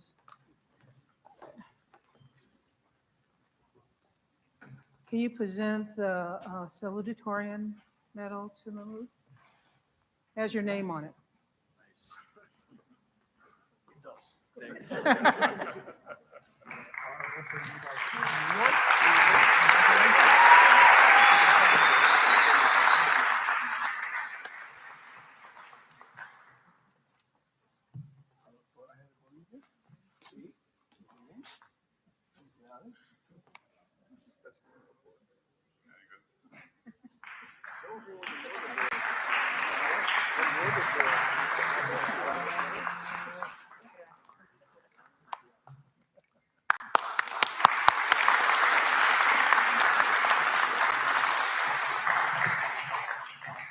Nicely done, nicely done. So I think it's actually Vic. Is it me? It's a mistake, okay. I now welcome to the podium, oh, sorry, I got off this page. The conferral of our first honorary degree. Today really marks a milestone for the Cuny School of Medicine, as we are now a standalone medical school. I keep reporting that to you, and that we're the 26th. We are now able to bestow honorary degrees. The conferral of the honorary degree is a cherished tradition across higher education. An opportunity for institutions to honor individuals whose lives and work embody their highest ideals. Our inaugural Doctor of Humane Letters, honoris causa, recognizes both an individual, Alan Davis, and a legacy. More than 50 years ago, in a moment of extraordinary vision and compassion, his parents, Leonard and Sophie Davis, also the son of Aaron Davis, in which hall. It's sort of befitting that the Great Hall was not available to us this year. Just saying, there's providence. Help create something this city desperately needed, as well as this country. It had never seen before a medical school designed not just to teach medicine, but to challenge inequity wherever it existed, to expand access, to say loud and clear that the physician workforce should reflect the communities they serve. What a novel idea. This bold idea, established at City College, became the Sophie Davis School of Biomedical Education, a landmark initiative that has now become the Cuny School of Medicine. Today, some 3,000 future doctors have come, doctors and future doctors have come through our doors, studied in our classrooms, in our laboratories, and rotated through our clinical community partners. Each one is a living testament to the Sophie Davis vision. Over generations, they've gone on to serve communities across the country, but particularly in New York State and New York City. They've touched countless lives, families, and futures along the way.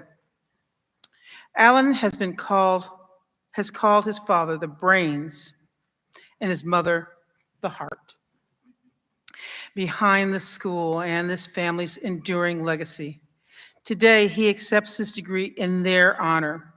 We know that his parents would be proud of what their dream has become and how you, Alan, have carried their legacy forward with grace, with purpose, and with a steadfast commitment to equity, education, and justice.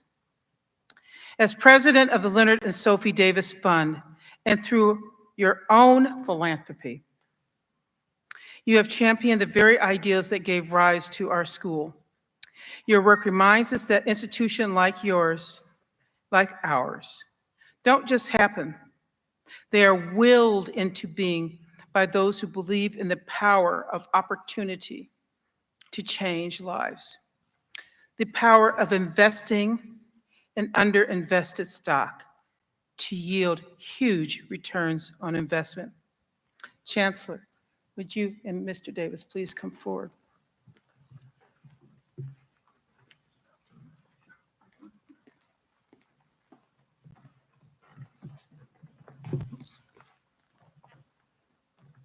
Hold on just 1 minute, my friend.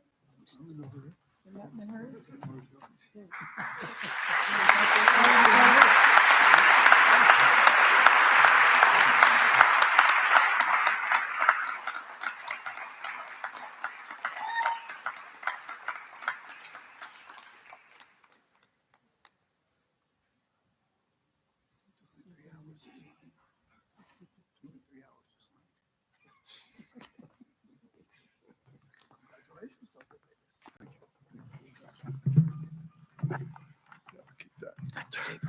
There we go. Let me, don't let me mess you up. I Yeah. could cut it short. No. Wow.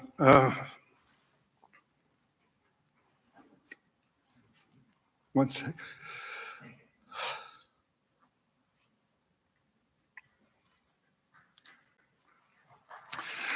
Yeah.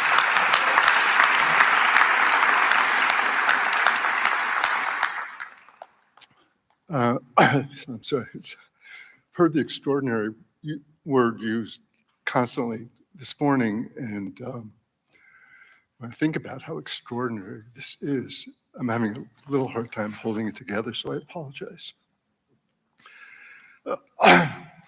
I'm grateful to Dean Carmen and Chancellor Philo for their extraordinary leadership, and we've given them a lot of applause so far, I think, but it's never enough. I just think they're amazing. So let's do it one more time here, okay?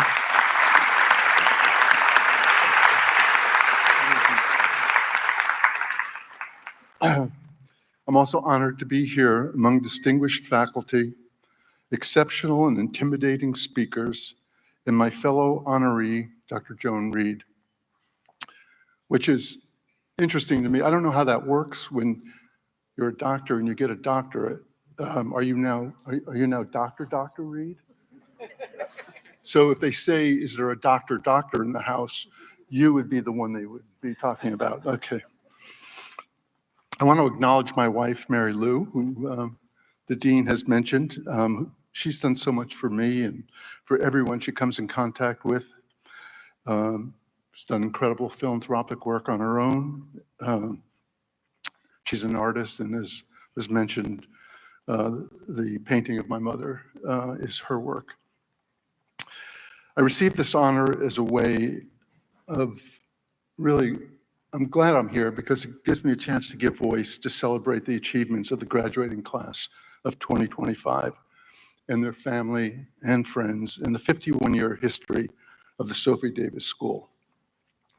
In 1970, CCNY President Robert Marshak presented the idea for a Center on Biomedical Education to my mother. She liked it, she funded it, and the rest is this remarkable history. She was promoting the perfect trifecta: underrepresented medical students, primary care, underserved communities. My parents were a good team, so my father was involved too, and as the dean mentioned, I think of my father as the brains, my mother was the heart, which it takes both to launch a Sophie Davis program. And what's so incredible is that you graduates here and all of the Sophies are the rare breed that have both the brains and the heart. Now, all too often, the driving force is a woman and the man gets all the credit. Not this time, which is lucky for you, because otherwise you'd be referred to as Lenny's, not exactly as endearing, I don't think. But this honor today is for my mother, Sophie, who would be so incredibly proud and pleased, not of me, but for what the Sophie Davis School has become and for its Sophies. My parents passed away 25 years ago, and this would be their 100th anniversary if you were averaging. My father would be 101, my mother 99. My grandparents emigrated from Russia, Poland, and Moldova. My father was a teenager when his father died, and today's event has special poignancy for me, as was pointed out, because it's being held here in a building that my father helped fund and name in honor of his dad, Aaron. I think it's obvious my parents had a love affair with City College. It's where they met and married.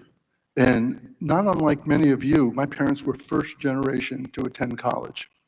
And they would not have been able to attend college if it weren't for the tuition-free City College. They turned out to be fortunate and fortunate enough to give back. These are challenging times as you move on in your career paths. And I'm going to address what I think of as the elephant in the room politically speaking, and a little bit touch on this different view of the social determinants of health. When I took over managing the foundation, which I inherited from my parents 25 years ago, I created two program areas. One was a legacy program that supported institutions which my parents had had a deep commitment, and Sophie Davis obviously was one of those. I can't say it was the most important one because this may be recorded, but I know the feeling, Chancellor, yeah. But truth be told, it's my favorite one. The second program was a social change program which focuses on two things that account for virtually all of the problems we face in America: a dysfunctional democracy and wealth inequality. Obviously, these two problems are intertwined. You can see how the ultra-rich control our government, our politics, our media, and this dysfunctional democracy allows the ultra-rich to accumulate even greater wealth. By next year, I find this amazing, there will be 300,000 households in the United States with more than $50 million each. 300,000 households with $50 million each. And their combined wealth will exceed the total national debt of $35 trillion. Trillion, that's 12 zeros. It's unimaginable. And extreme wealth harms us all in two ways. First, it is a misallocation of resources. Unless you think that a $50 million wedding in Venice is money well spent, or a $250 million co-op, we have our priorities wrong here. I mentioned the importance of tuition-free college earlier. Think about medical school.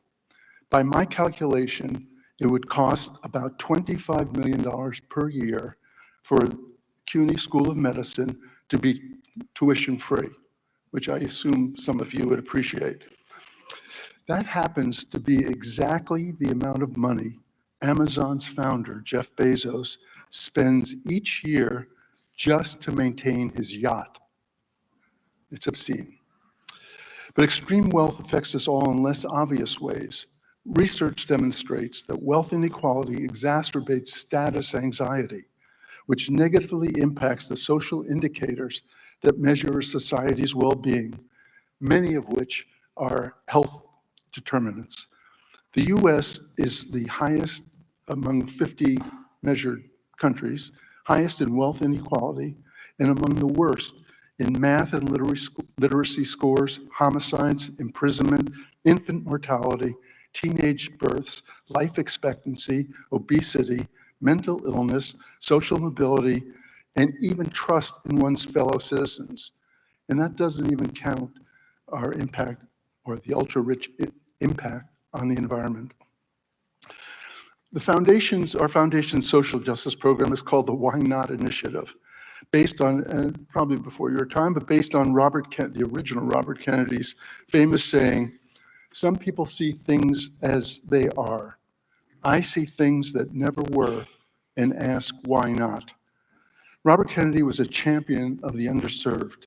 My father was a big supporter of his presidential campaign in 1968, which was ended when Robert Kennedy was assassinated. So imagine how my father, who co-founded AARP and created the first health insurance for older Americans, which set the stage for Medicare, how he would feel, how I feel, and I assume how most of you feel when the government that is supposed to be of the people, by the people, and for the people puts a pretender to the name Robert Kennedy in charge of the Department of Health and Human Services.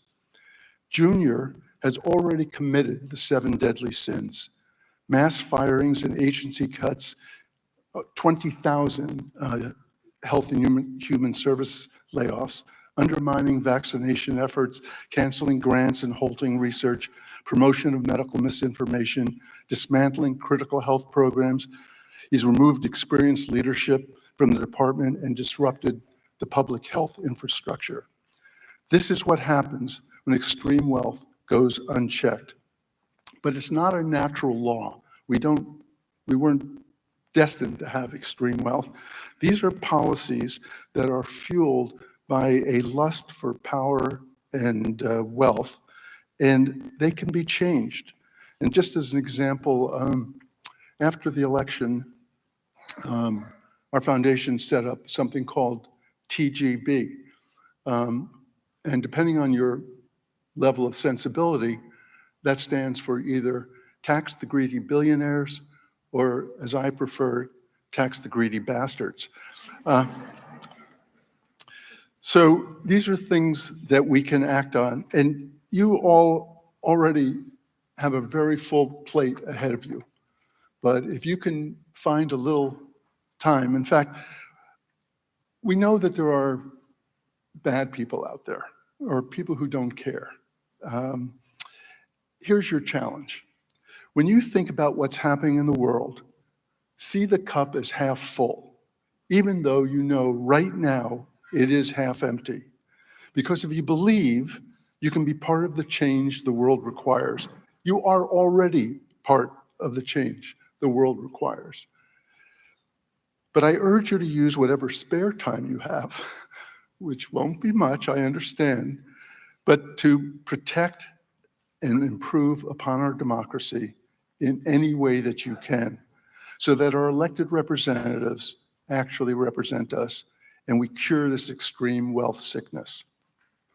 The dean has assured me that when you've been through, after what you've been through to get your undergraduate Sophie degrees, the medical school will be a walk in the park.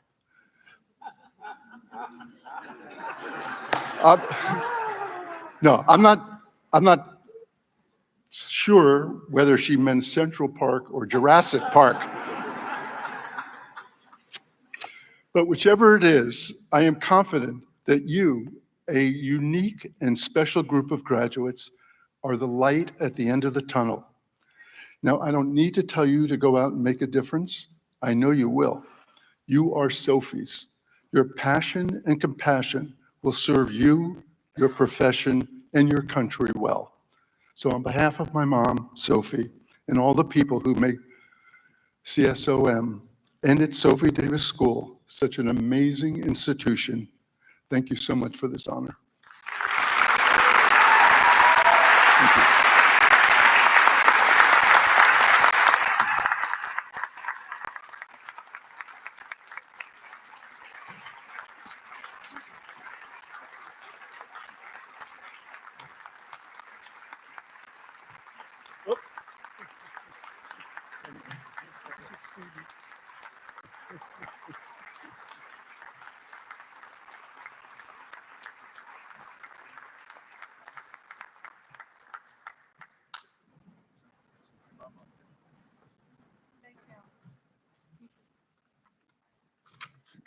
Another hard act to follow. Thank you, Dr. Davis.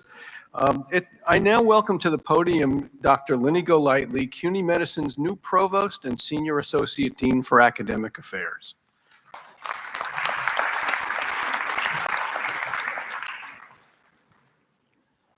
It's indeed an honor to be here. And for me in particular, I thank all of you for welcoming me to part of this community. And thank you to all of our honored guests.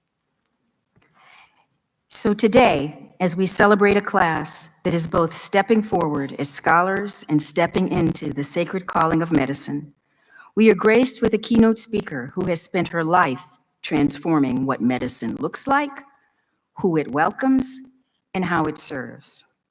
Dr. Joan Y. Reid is a physician, a national thought leader, a builder of communities and institutions, and a relentless advocate for justice in healthcare and science.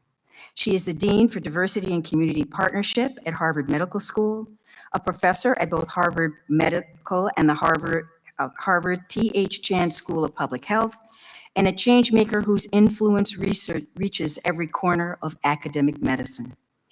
But her titles don't begin to tell the story. Dr. Reid has built more than 20 programs at Harvard alone. Visionary efforts that have mentored, guided, and lifted up generations of students, researchers, and faculty from communities that medicine too often overlooks. She founded the Minority Faculty Development Program and the Biomedical Science Careers Program, and she has led national efforts through the National Institutes of Health, the Association of American Medical Colleges, and the National Academy of Medicine to ensure that equity is not a side project, but a central mission. Before Harvard, she served where the need was greatest as a pediatrician in public health schools, juvenile detention centers, and community clinics. In a world that too often questions whether certain people belong in medicine, Dr. Reid's life work is a bold and unwavering answer: yes, they do, and she ensures that they are. And I have to digress a little off script, Dean Green, because you see, I have a personal testimony about this phenomenal leader, and scholar, and physician. For you see, I had just completed my own training in internal medicine at the Harlem Hospital Center and went up to Boston to Harvard, where I encountered a colleague, a lifelong friend, and one Dr. Joan Reed. And I can say that the programs that she founded, I saw her as she made them, and they weren't just for people at Harvard, they were people from the region and across the nation. And as she went forward, and I went forward, receiving my fellowship training, my postdoctoral training, she had programs for me and many others. And as I went on as a physician and a scientist and an administrator, I ran into her all across the nation at the many different venues that we talked about. And besides the things that you could find if you had her phenomenal CV, I can tell you that she convened many separate luncheons and dinners of thought leaders and people who just needed a hand. And there were many conversations in the hallway. And it was not infrequently that someone would give a call and say, hey, you know, I talked to Joan and how she had helped them on their journey. And so, as we mark this transformative moment of undergraduate achievement and the start of the physician's journey of some in the room, there is indeed no voice more fitting, no heart more grounded, and no leader more inspiring to guide us forward. And yes, more deserving of whatever a doctor's doctor degree is, than my friend, an icon of inclusion and excellence. Please come along with me in welcoming the incredible, phenomenal Dr. Joan Reed.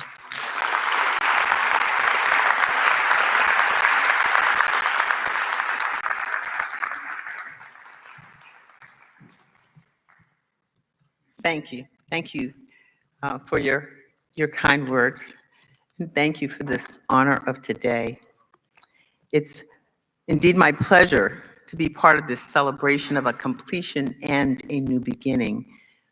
So I have to start by saying congratulations. In my lifetime, I have been witness to many changes in the medical profession, changes that have moved us closer to actualizing the principles of our profession. And here I reference the Charter of Medical Professionalism. It was developed by the American Board of Internal Medicine, the American College of Physicians, the American Society of Internal Medicine Foundation, and the European Federation of Internal Medicine. It states that the role of healer is embedded in the diverse cultures and worldwide traditions of medicine, but among these varied modes of care are three fundamental principles. The principle of primacy of patient welfare. Serving the interests of the patient is a basic priority. The many pressures of society, the market, government agencies, competing demands must not override this principle. The principle of patient autonomy. Physicians must respect the autonomy of their patients and assist them in making informed decisions about their treatment, as long as the patient's decisions do not violate the ethical practice of medicine. Those decisions should always be considered of paramount importance. And third, the principle of social justice. The promotion of justice in the healthcare system, including fair distribution of healthcare services, is vital to the elimination of disparities in healthcare. Embedded within these three fundamental principles are a set of professional responsibilities. Physicians must be competent, honest, maintain patients' confidence, and minimize conflicts of interest. They must work toward improving the quality of and access to care, be respectful of scarce resources, and adhere to their professional responsibilities. This requires us to be involved professionals who are able and willing to be participants influencing the profession in which we are engaged. This involvement includes encouraging continuous improvement of quality of care, increased attention to patient safety, and to addressing barriers to care that cross organizational and disciplinary boundaries. Optimizing health outcomes for all such that there is a reduction in the inequality in quality, and realization that access to quality care and the opportunity for improved health should be for all individuals, families, and communities, regardless of circumstance.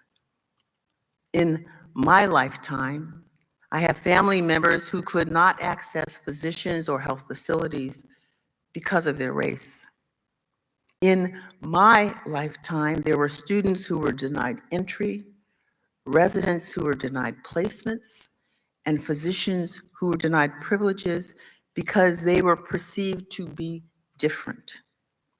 In my lifetime, I have seen persistence of health disparities that range from infant mortality to life expectancy.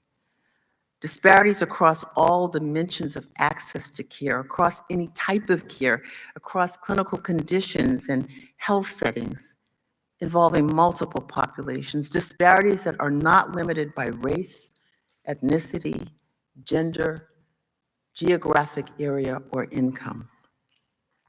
At the same time, I've seen great change. Our profession has become more inclusive, more equitable, and more responsive to the needs of our society. We each have an opportunity to continue this change. Each of us has incredible potential and a purpose, but it is up to us to choose our own direction, to determine our own path. We each bring to the table our personal stories, the genetics, the histories of our families, and the cultures of our communities. Histories that have shaped and continue to shape our values and vision, our voice, our expectations, yes, and our dreams. Our histories are not limitations, but the foundations on which we build futures that will make a difference in the world. My story includes a family with ancestors who were enslaved, a grandmother who completed middle school and cooked and cleaned and raised a family and worked for the betterment of her community. A mother who graduated from college the same year that I graduated from medical school, and who rose to be a chief financial officer of a theological school and a leader in her church and community. A father who was born on an island off the coast of South Carolina. Yes, I am Gullah Geechee. Raised in Harlem and served in our nation's military for 20 years, and who died still working on NASA projects for MIT's Draper Lab. My story, my family story, is one of perseverance, of sacrifice, of honor, and service. These values have brought me to where I stand today before you. But my story is not over. It is up to me to fulfill my own untold story, just as it is up to each of you to chart a course that is not defined by the limitations of others, a course that sets your bars high and comes with an understanding that it is all right to struggle and fail, and that it is in not being willing to struggle, in not being willing to try, that we become failures. The error is not in making mistakes, it is in repeating the same mistake, not learning from our mistakes and not growing. You know, there is a Zen saying, the obstacle is the path. You must be resilient, you must persevere, you must learn and grow, and be willing to ask questions and to challenge the status quo. Chart and follow your own path. Maimonides said, do not imagine that character is determined at birth. We have been given free will. We ourselves decide whether to make ourselves learned or ignorant, compassionate or cruel, generous or miserly. No one forces us. No one decides for us. No one drags us along one path or the other. We ourselves by our own volition, choose our own way. We have each been given the gift of life and of family and of intelligence. We each have the potential to shape our lives in ways that will enable us to use these gifts in making choices that will lead to improved health for our communities and the world. So step boldly. You must each remember that it is your life, your dream, and be willing to take risks, to chart new courses, to not only go down the road less traveled, but go down roads that others have not even dreamed of. Each of us has the ability to make a difference. The challenge is for us to find something that we love, for each of us to find our passion and then to pursue it without reticence and with a vigor. Today, we celebrate your significant accomplishment and recognize this time of transition from a college student earning a bachelor's to a medical student donning a white coat. As you continue forward, remember that none of us act alone. It is with your peers that we gain insight, with our colleagues that we advance science, and with our patients that we advance health. You know, several years ago, I was diagnosed with cancer, and my recovery was the result of researchers who were willing to challenge assumptions, to ask questions and to create new methodologies and design new technologies and medicines. It was a result of clinicians who were able to translate that science into clinical care. The result of policymakers who could understand the importance of supporting the research enterprise and the health infrastructure, and the result of administrators who ensured the availability of facilities where I could access quality care. We are inextricably linked. Your personal journeys are intricately intertwined with the past, the present, and the future of your collective experiences. So please take a moment to look around and savor the people that you have shared a part of your journey. This collective of individuals who've come together today to celebrate your accomplishments and to join on this occasion. Remember that you have embarked on this journey into medicine not alone. There are the parents and the grandparents, aunts and uncles, brothers and sisters, guardians, teachers, friends who have believed in your dream. Individuals who share in your victory lap because they understand that you have so much to contribute. They've recognized your talent and potential and strength, and were there to hold you up, push you forward, and walk beside you. They saw and continue to see in you something that may have been difficult for each of you to recognize in yourself. You've believed in the possibility and living and fulfilling your dreams, seeing beyond the present, glimpsing into the future, and preparing for a future that will definitely include uncertainty, but also the knowledge that you have been well prepared and will continue to prepare for whatever is brought before you.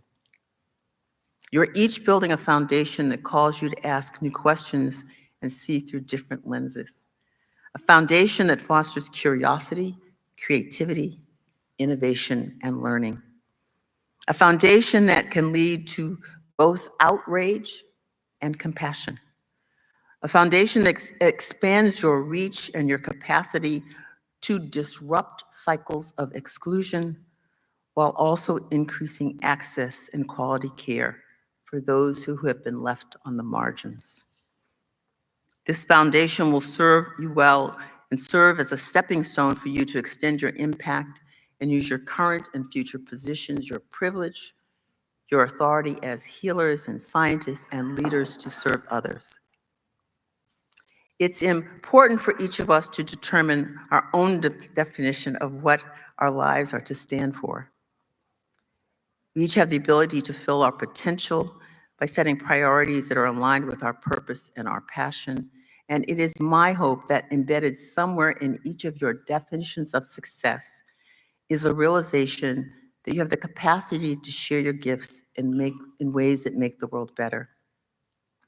in ways that help families and our communities, our nation, and the world, in ways that use your gifts toward uncovering truths, making discoveries, advancing justice, serving society, and toward contributing to the betterment of humanity. As I look at your class, it's clear that each of you has the potential to have a seat at the table, the strength and the resolve, the resiliency to persevere, the wisdom to take advantage of opportunities, the personality to attract mentors and to become mentors, the depth of character to design your own individual course, and the compassion to serve others. But these alone will not create change. You must be actively engaged in your profession and in your community, engaged in ensuring that the principles of our profession are carried forward.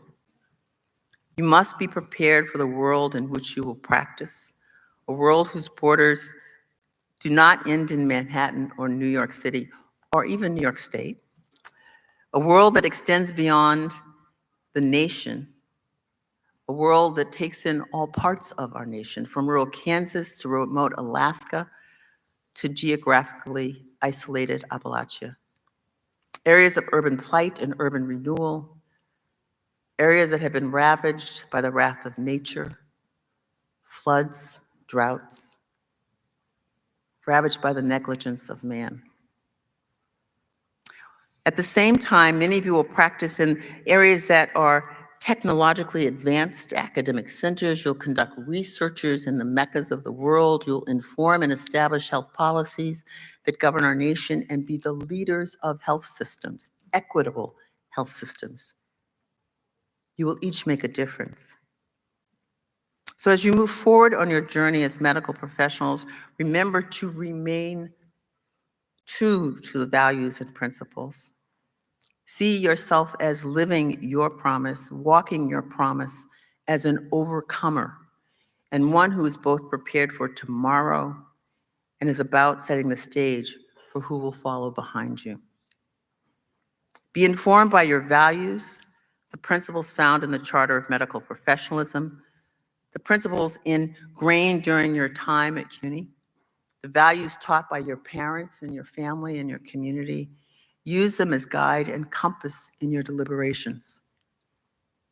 Be guided by your vision, a vision that energizes and enables and makes you come alive, that allows you to achieve your potential, a vision that acknowledges both what you love and what the world needs. Be secured by your vigilance. I grew up often hearing my grandmother say, the forwarder I go, the behinder I get. Remember that equity and justice do not come without struggle. There will always be a need to labor with others to create, sustain, and advance positive change, and be maintained by your voice. We each have a part of larger communities connected to others through our thoughts and beliefs, words and actions. It is inappropriate to wear blindfolds, but it's also not adequate to open our eyes and see, but to not acknowledge, learn, and join with others in sharing our voices. Voices that may show up in different ways in what we say and don't say, what we write, what we post, who we support, and who we include in our networks, where we choose to live, play, and work. It is about the choices we make. So be intentional in aligning your choices, your voices, with your values and principles. And we need to be strengthened by victories. Victories that may seem large or small, victories that carry us forward and provide sustenance and ready us for whatever challenge may come ahead.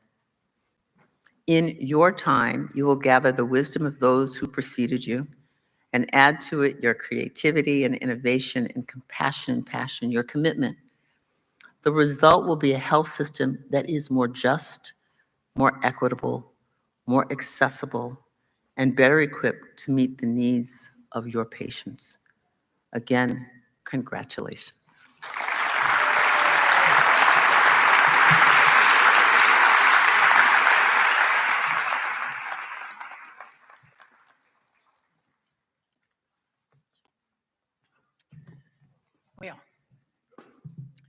You're okay. You're okay, and you're okay. So, wait a minute. So, Joan, I think you know how enamored I am of you. But today we celebrate not only your professional excellence, but your moral clarity. A lifetime spent building pathways, opening doors, and ensuring that future generations of healers reflect the richness and resilience and the diversity of the communities they serve. I think you told me that there are over 200,000, nearly 300,000 manuscripts from those people who you've put through the pipeline. With admiration, gratitude, and deep respect, Dr. Reed, we present you the Doctor of Humane Letters, honoris causa.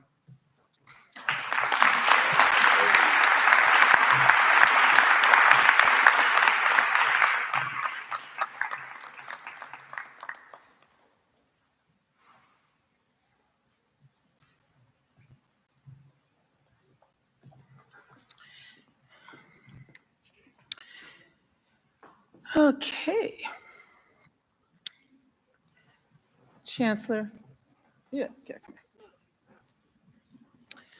So now the moment that the Sophie Davis undergraduate class of 2025 has worked so hard for, I have the honor of setting our future doctors on a path to medical school, but we have one thing to do, which is the conferral of degree. And so, I usually do this on your behalf. It's worked out so far.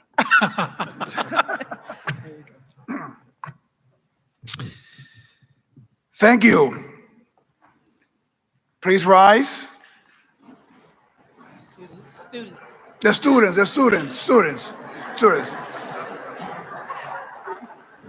We don't have enough degrees for everybody, just for them.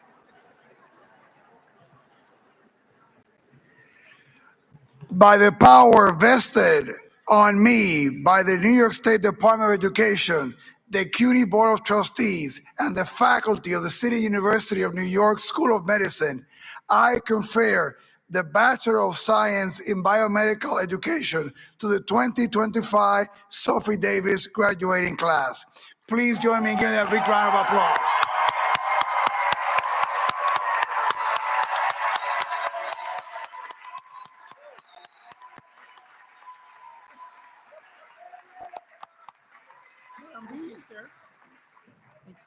Thank you. Can I sit now? You may, please. Yes, thank you. Now, students,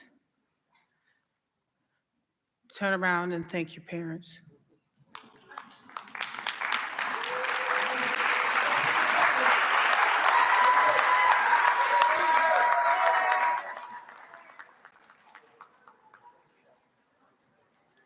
Now, we are going to take a brief pause, an interlude, as we transition to the next part of our program. Second part of our program, the students know what they need to do. And there'll be just a bit of a musical interlude for about 5 minutes, long enough for one song, while we change from our regalia, your faculty, just to show that we do have clothes underneath these, to our white coats. So,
Catherine. So I'm going to ask people to stay in their seats, please, because we're going to be changing pretty quickly. Catherine?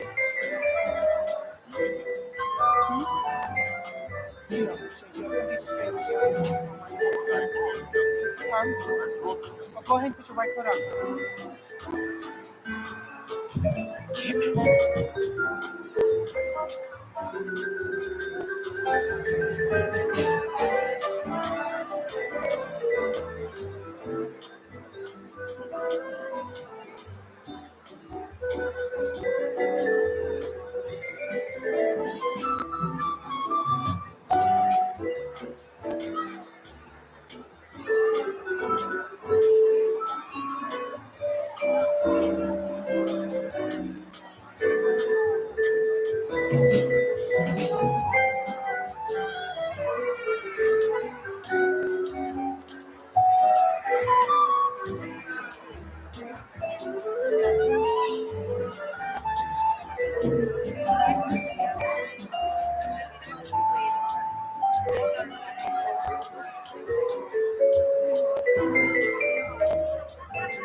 Guard would be the first one. Sorry, Kyla Fernandez would be first. Omni would be second.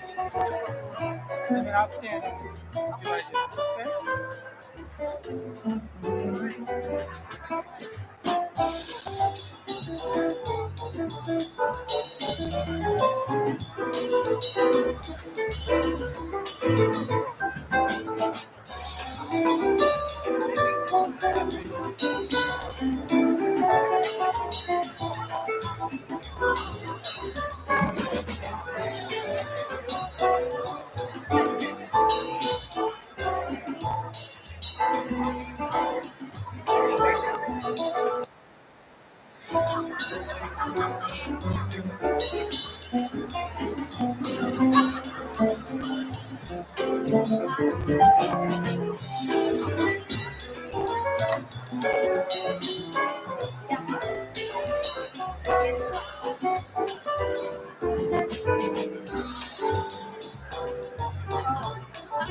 We got one for you. Okay.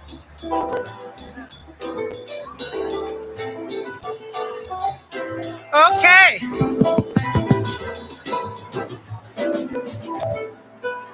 Okay. Chancellor, are you hot? Are you hot? You sure you guys, you're good? Okay. So you weren't really ready. You wouldn't be ready for a white coat anyway.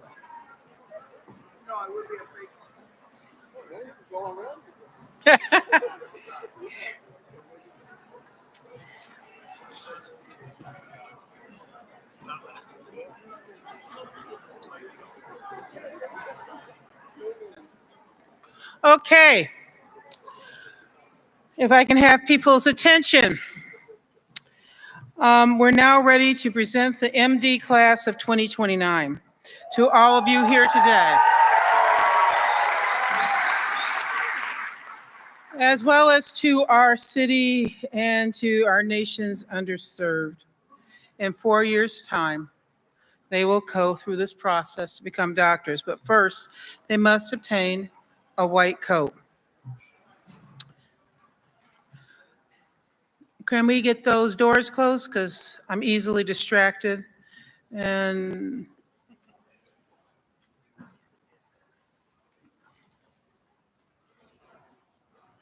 okay. How are we doing out there? Anybody want to talk to me? Anybody want to talk to me? I need a friend. How about that? Mary Lou, will you be my friend? Okay, thank you. I need them.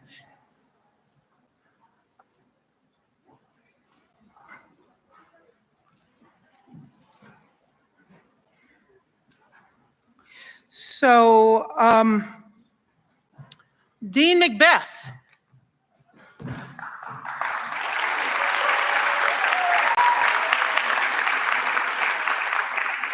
Are the MD candidates ready for their presentation? Thank you. So one more time, the candidates will come up as their name is called. They will have their white coats presented to them, and we will help them get that coat on. As they come up, they are Sophies, one and all, BS graduates, but we'll be beginning as they walk across the stage. I always like to say, as our students walk across with their white coat, they change not only themselves, but their families, right? And their neighborhoods. Amen to you too. Keep praying for us, okay? Keep praying for us. We need all the prayers we can get. They'll come across, be cloaked by our faculty in order, get up there, who are MDs and our alums. So can your faculty MDs get over here?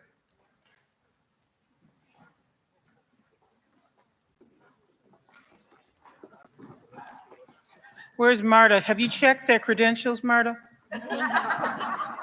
Okay. Marina? Akeem? Okay.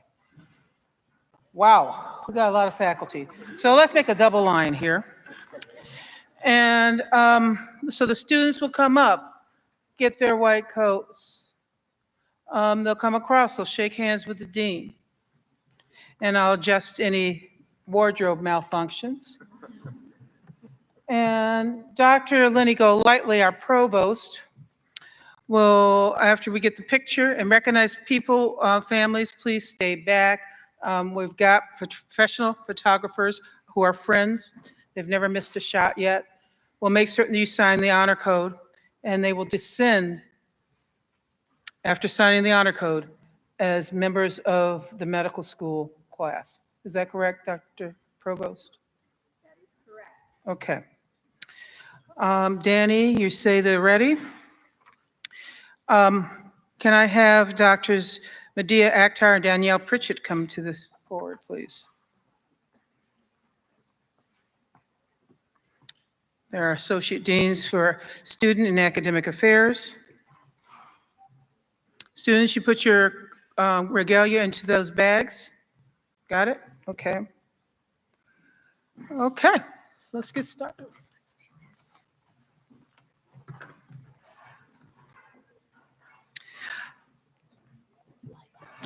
Laiba Ali.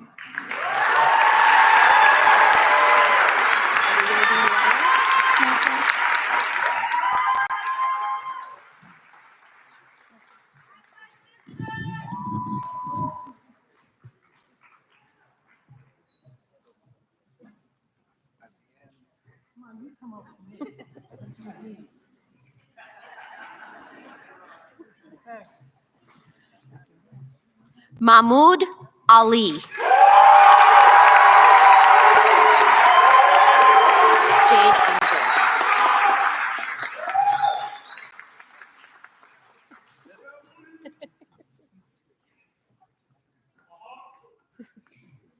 Yay, Mahmoud. Jade Amador.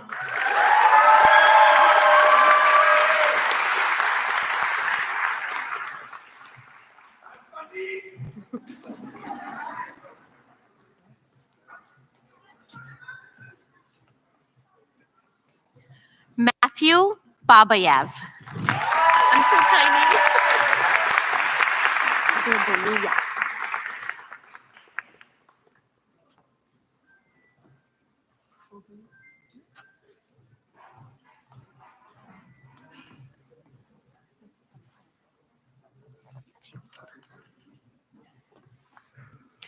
Heather Bonilla.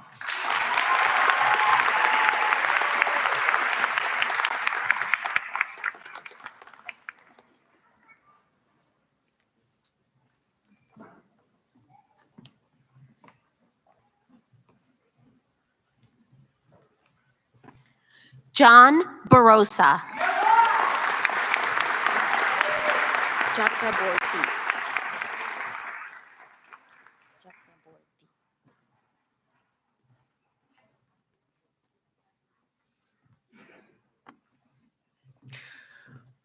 Promi Chakraborty.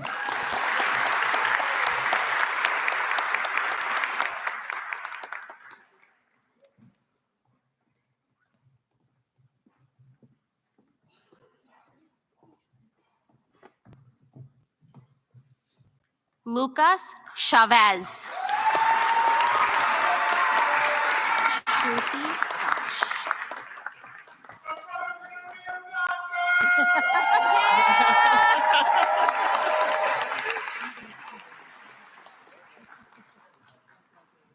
Shruti Dash.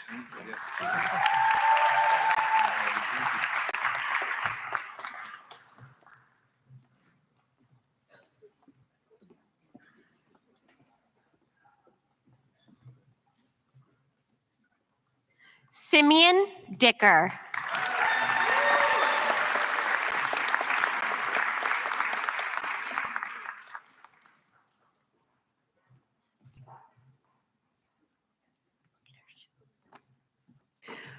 Madison Edwards.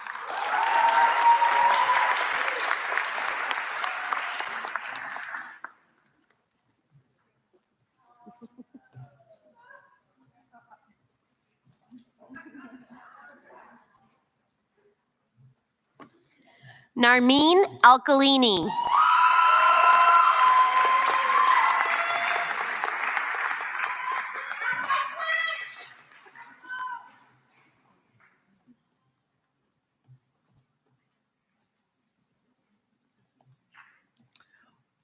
Laura Elmakar.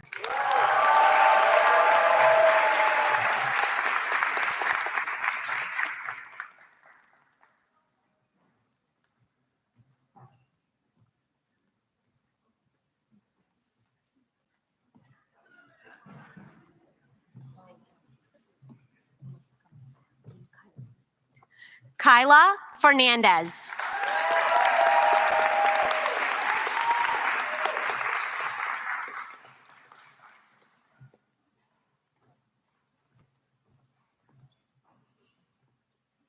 Every once in a while, my team is challenged, which means I'm challenged. Mr. and Mrs. Fernandez, where are you? You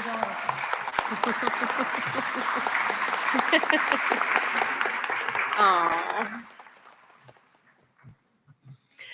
You're welcome. Zakia Frazier. Before I- Oh, sorry. Sorry. Go back. I want you to walk back. It's too beautiful to. So, a few people, their names didn't make it to the program for lots of different reasons. We will make certain that you get your own program, a unique, one of a kind type of program. Okay? Kyla, hold us accountable. Now, next. Zakia Frazier.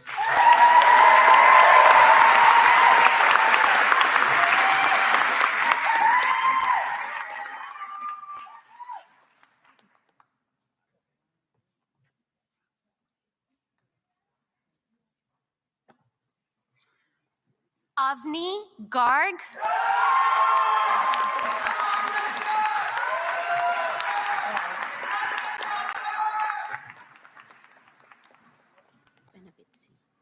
Okay.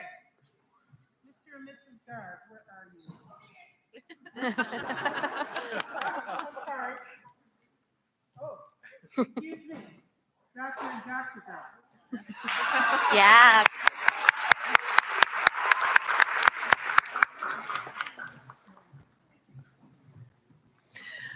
Nicole Benabitsi.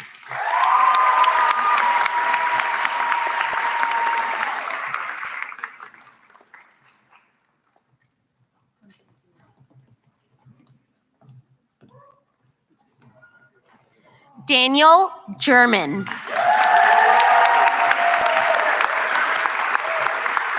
Gomez Griffin.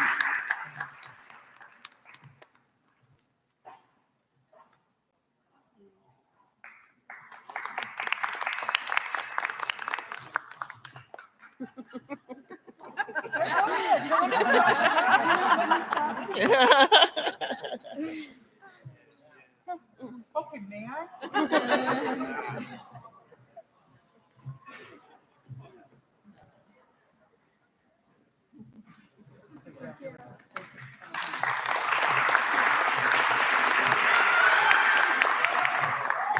Maya Gomez Gribbin.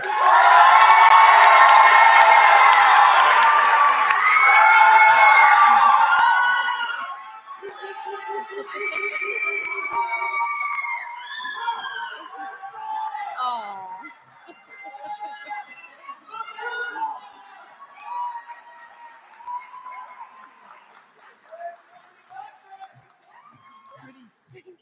Alicia Gregory.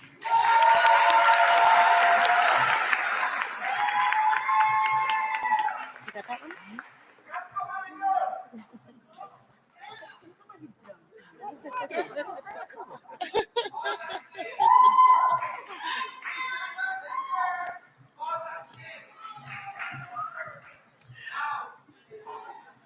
Jubilee Griffith.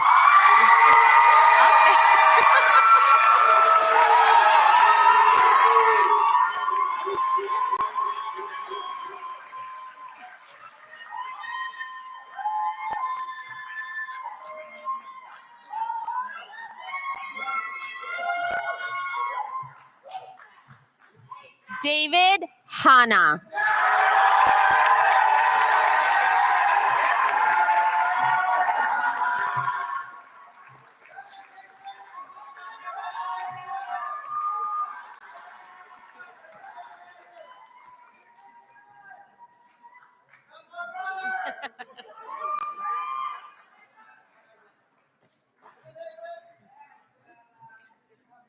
Kayla Hart.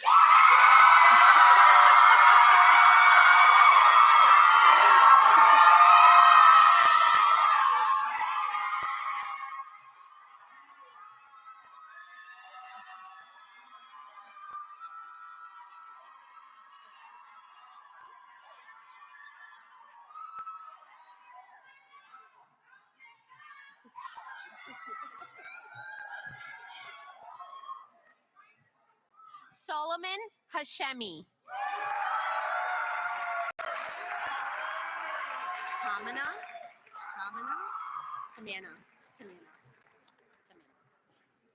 Hossein.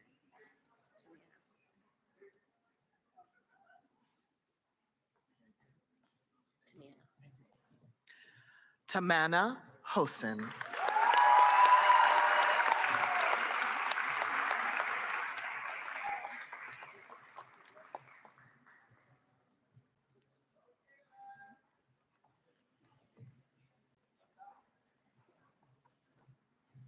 Alexandra Waman.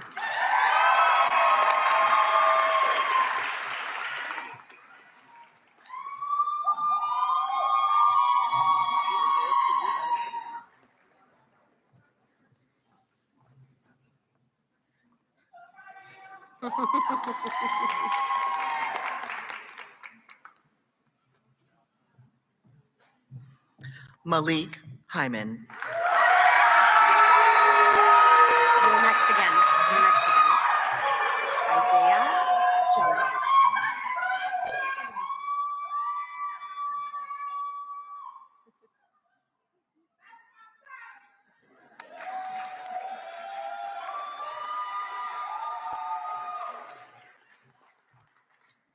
Isaiah Jamna.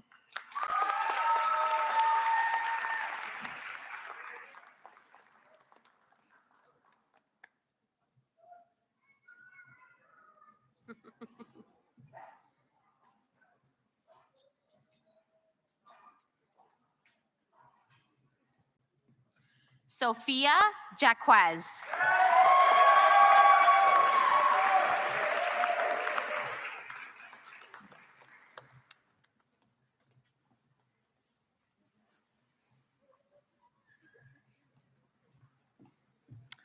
Alana John.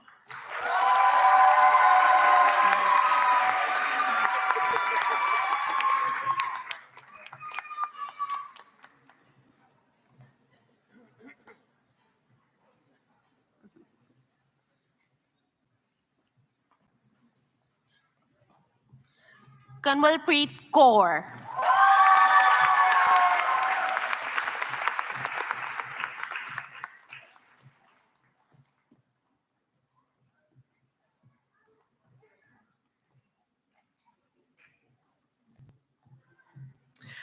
Abiola Laguna.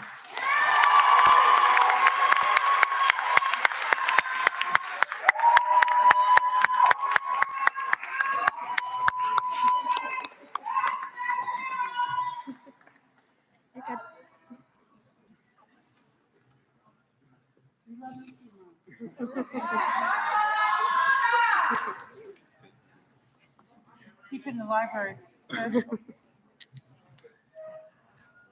Brandon La Tortue.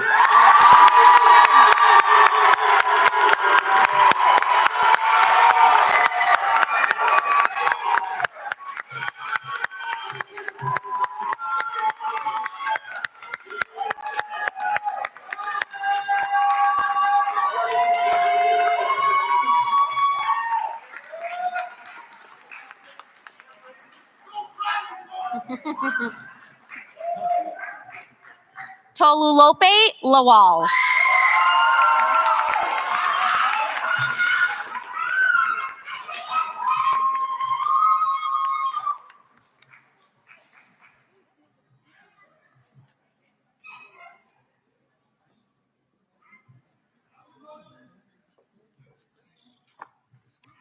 Natalie Lilo.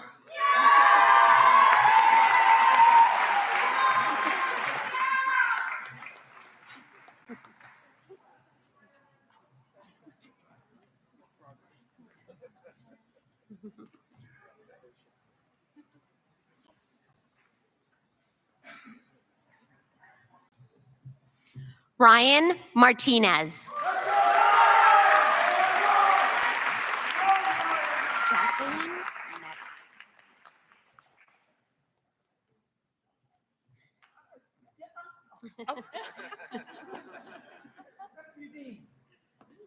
Jacqueline. Jacqueline. Jacqueline. Jacqueline Meta.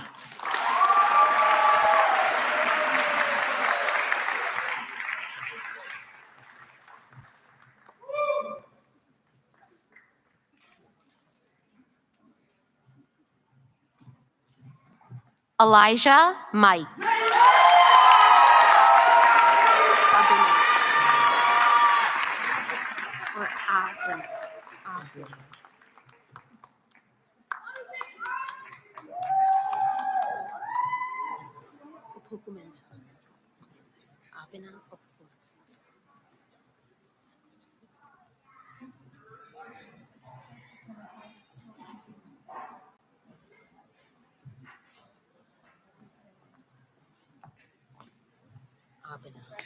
Abena Okuko Mensa.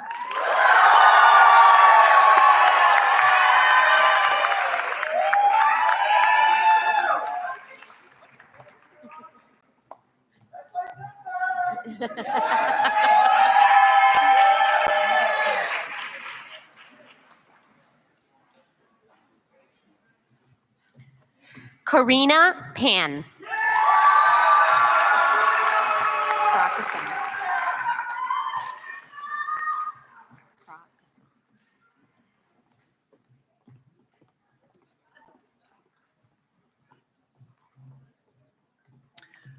Noel Prakasam.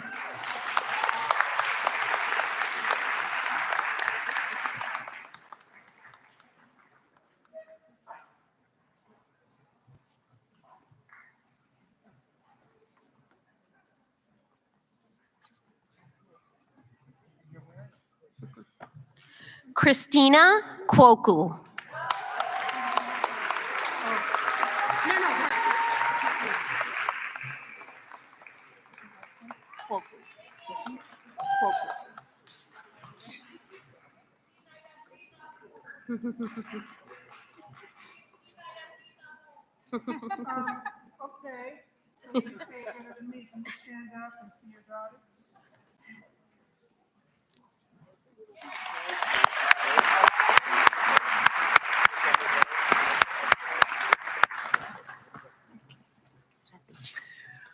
Janice Rateshwar.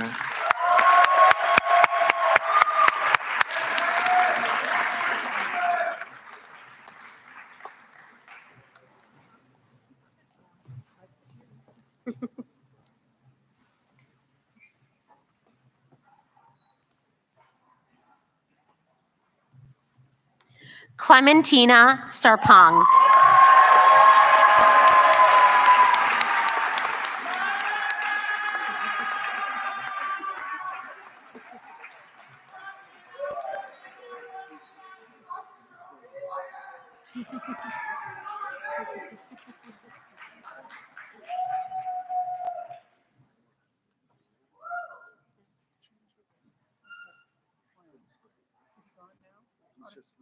Dr.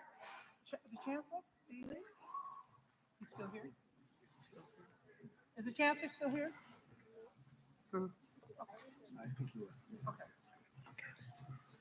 Stephen Shafiq.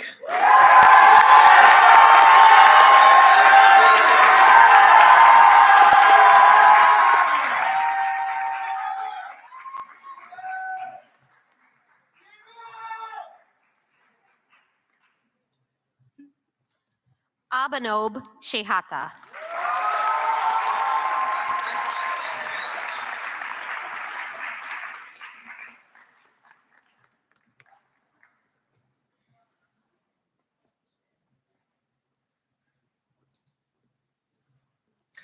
Myrna Shoodid.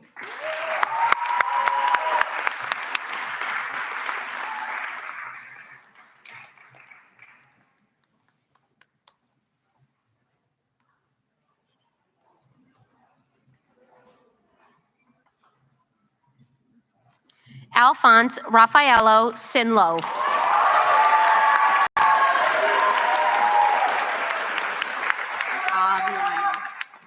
Aviana.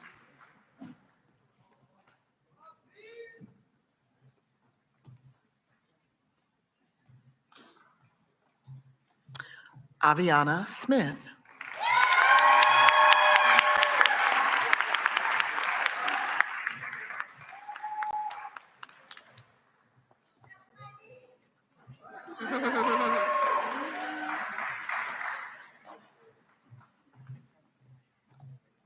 Brandon Tejada.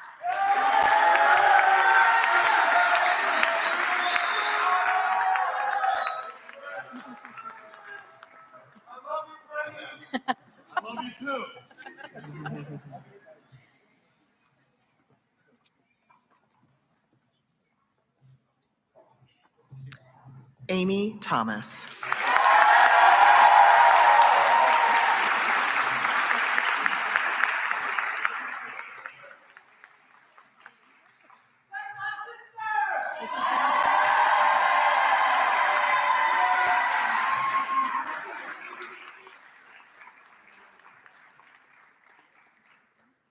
Stephanie Toussaint. Oh, wait. Wait, I think we should vote on that, please.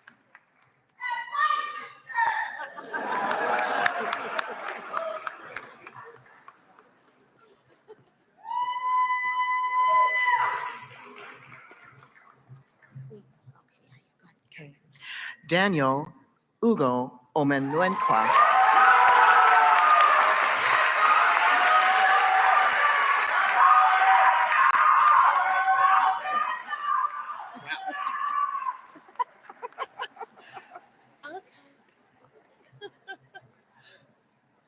Natalia Velasco.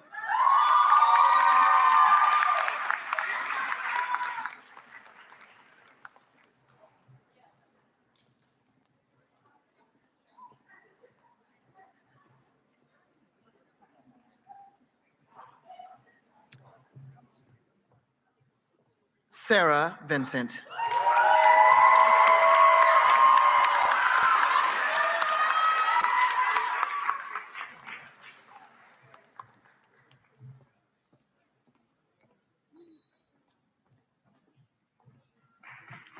Olivia Euroshalmi. Kiddis. Kiddis.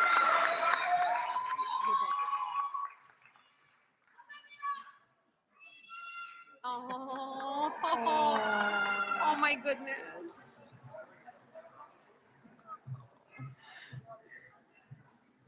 Kedas Yebes.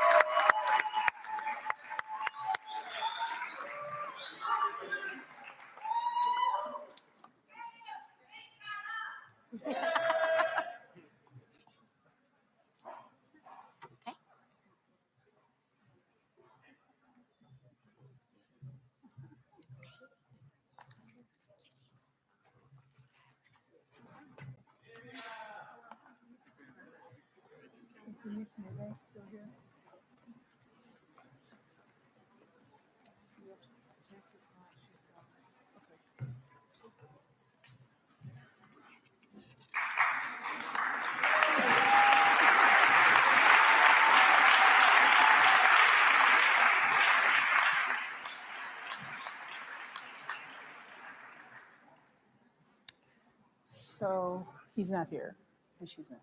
Okay. So I would say congratulations, medical students and future doctors. We had kind of a secret plan here, which was to capture the Chancellor and get him his own white coat. So there it is.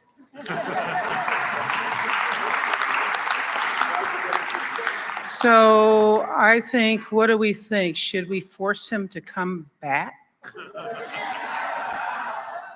Well, students, you should yell that out. That he did an escape art. So he's a pretty busy guy, and he's gave us a lot of time, but next time we will have a white coat that this time will be, he'll get cloaked by our 3 psychiatrists because of his white coat envy. So I would like, this is not over with, I would like for Drs. Freimer, Marsh, Green, and Rafali, followed by all of our alumni who are here, Sophie Davis alumni, to do the white coat oath. So if you guys come up here, the alumni, you got the oath, right? You got it. Okay.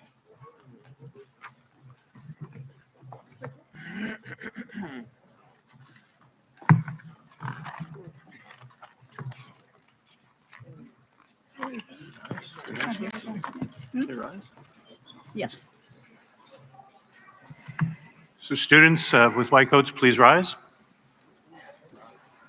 On the last page of the program, you'll see the white coat ceremony oath. So that's what we're going to do all together. And all physicians in the audience, please rise to renew your oath. Thank you. They do. All right. Should we read together? Okay. Here you go. Please come. We the healers, leaders, and scholars of the class of 2029 of the City University of New York School of Medicine stand before our family, friends, mentors, and colleagues, proud to honor the legacy of the medical profession and humbled to pledge our duty to future patients.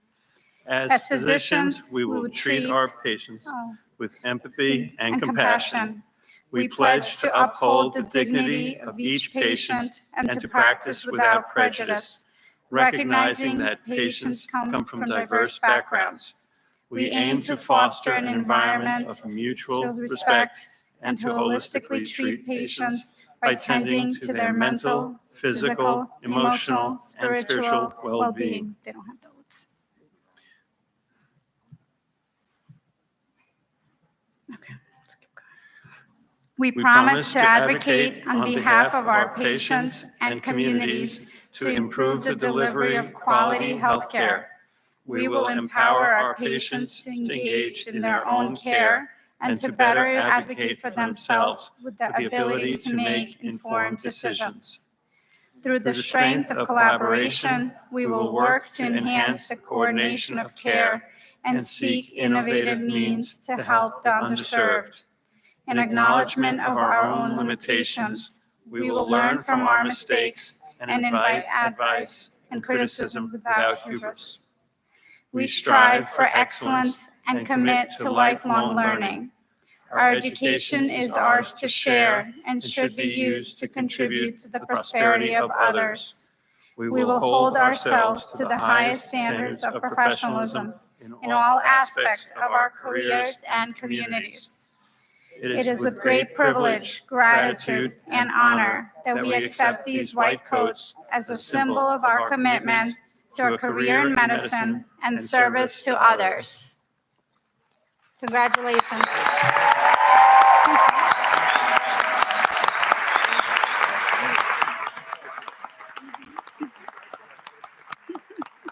Well done.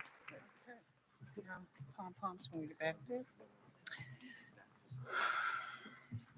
Photographers, you got a picture of them in their white coats? Okay. Well, our students are now officially the MD class of 2029. I'll have you turn around and say hello to your parents.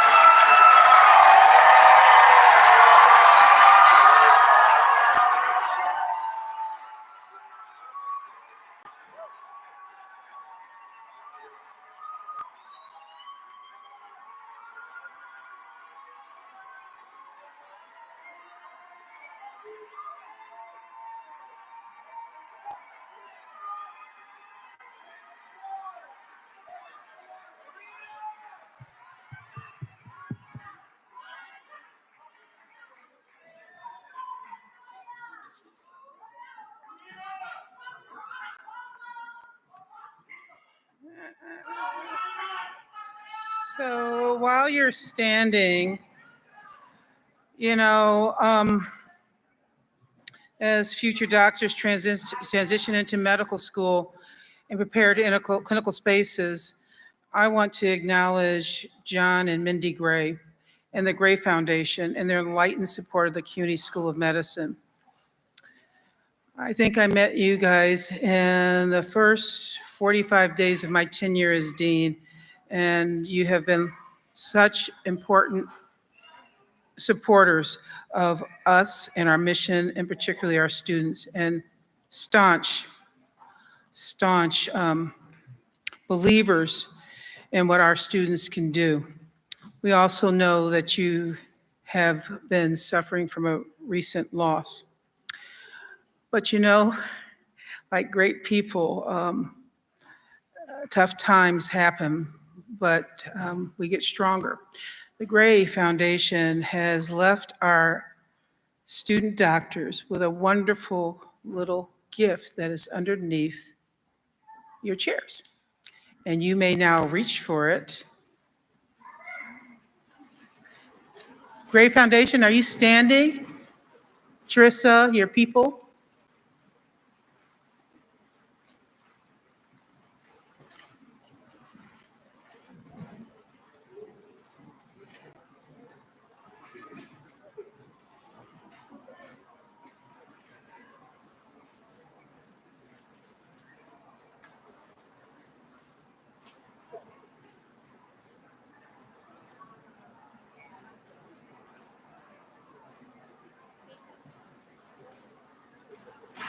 Mahmood?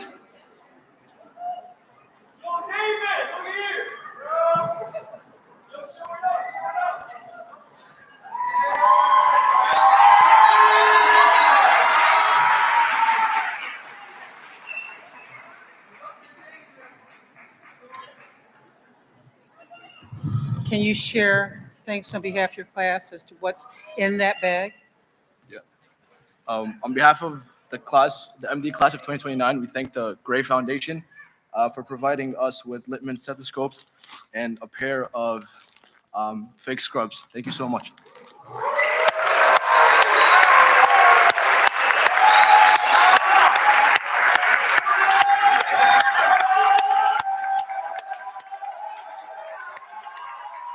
They're behind you. The Grays are behind you. So is that the best you guys can do? You clearly weren't like me on Christmas. Can you stand up, turn around, and thank the Gray Foundation the way that you should?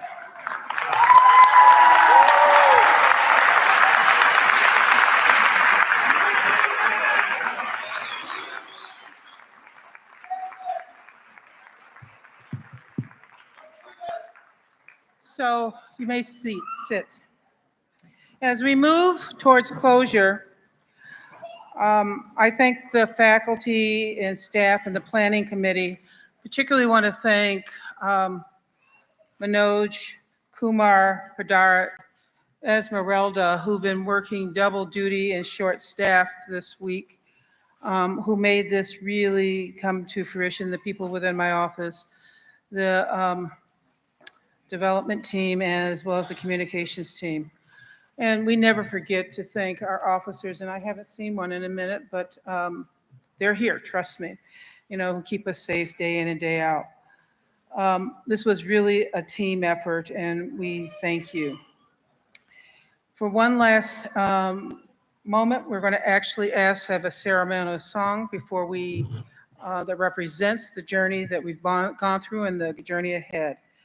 And I would have Dr. Lehelbier come up again to sing one song for us, Climb Every Mountain.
Well, that's all I got for you. Congratulations, young people. I'm very proud of you. And you know, on Monday, we get back to work, right? Okay. So play fun, play safe. We're going to start the recessional out. I'm going to ask that, is it raining yet or not?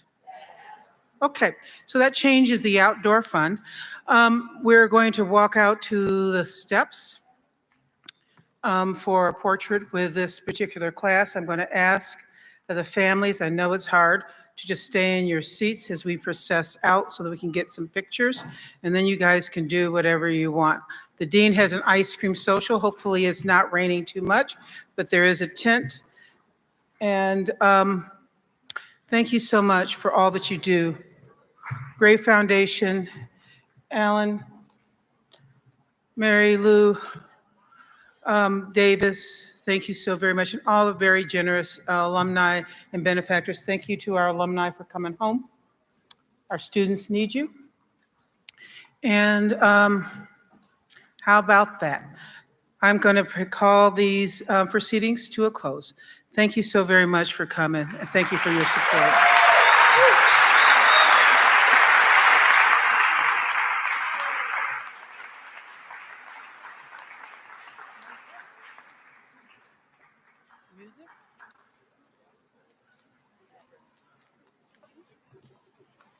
The pomp and circumstance? No.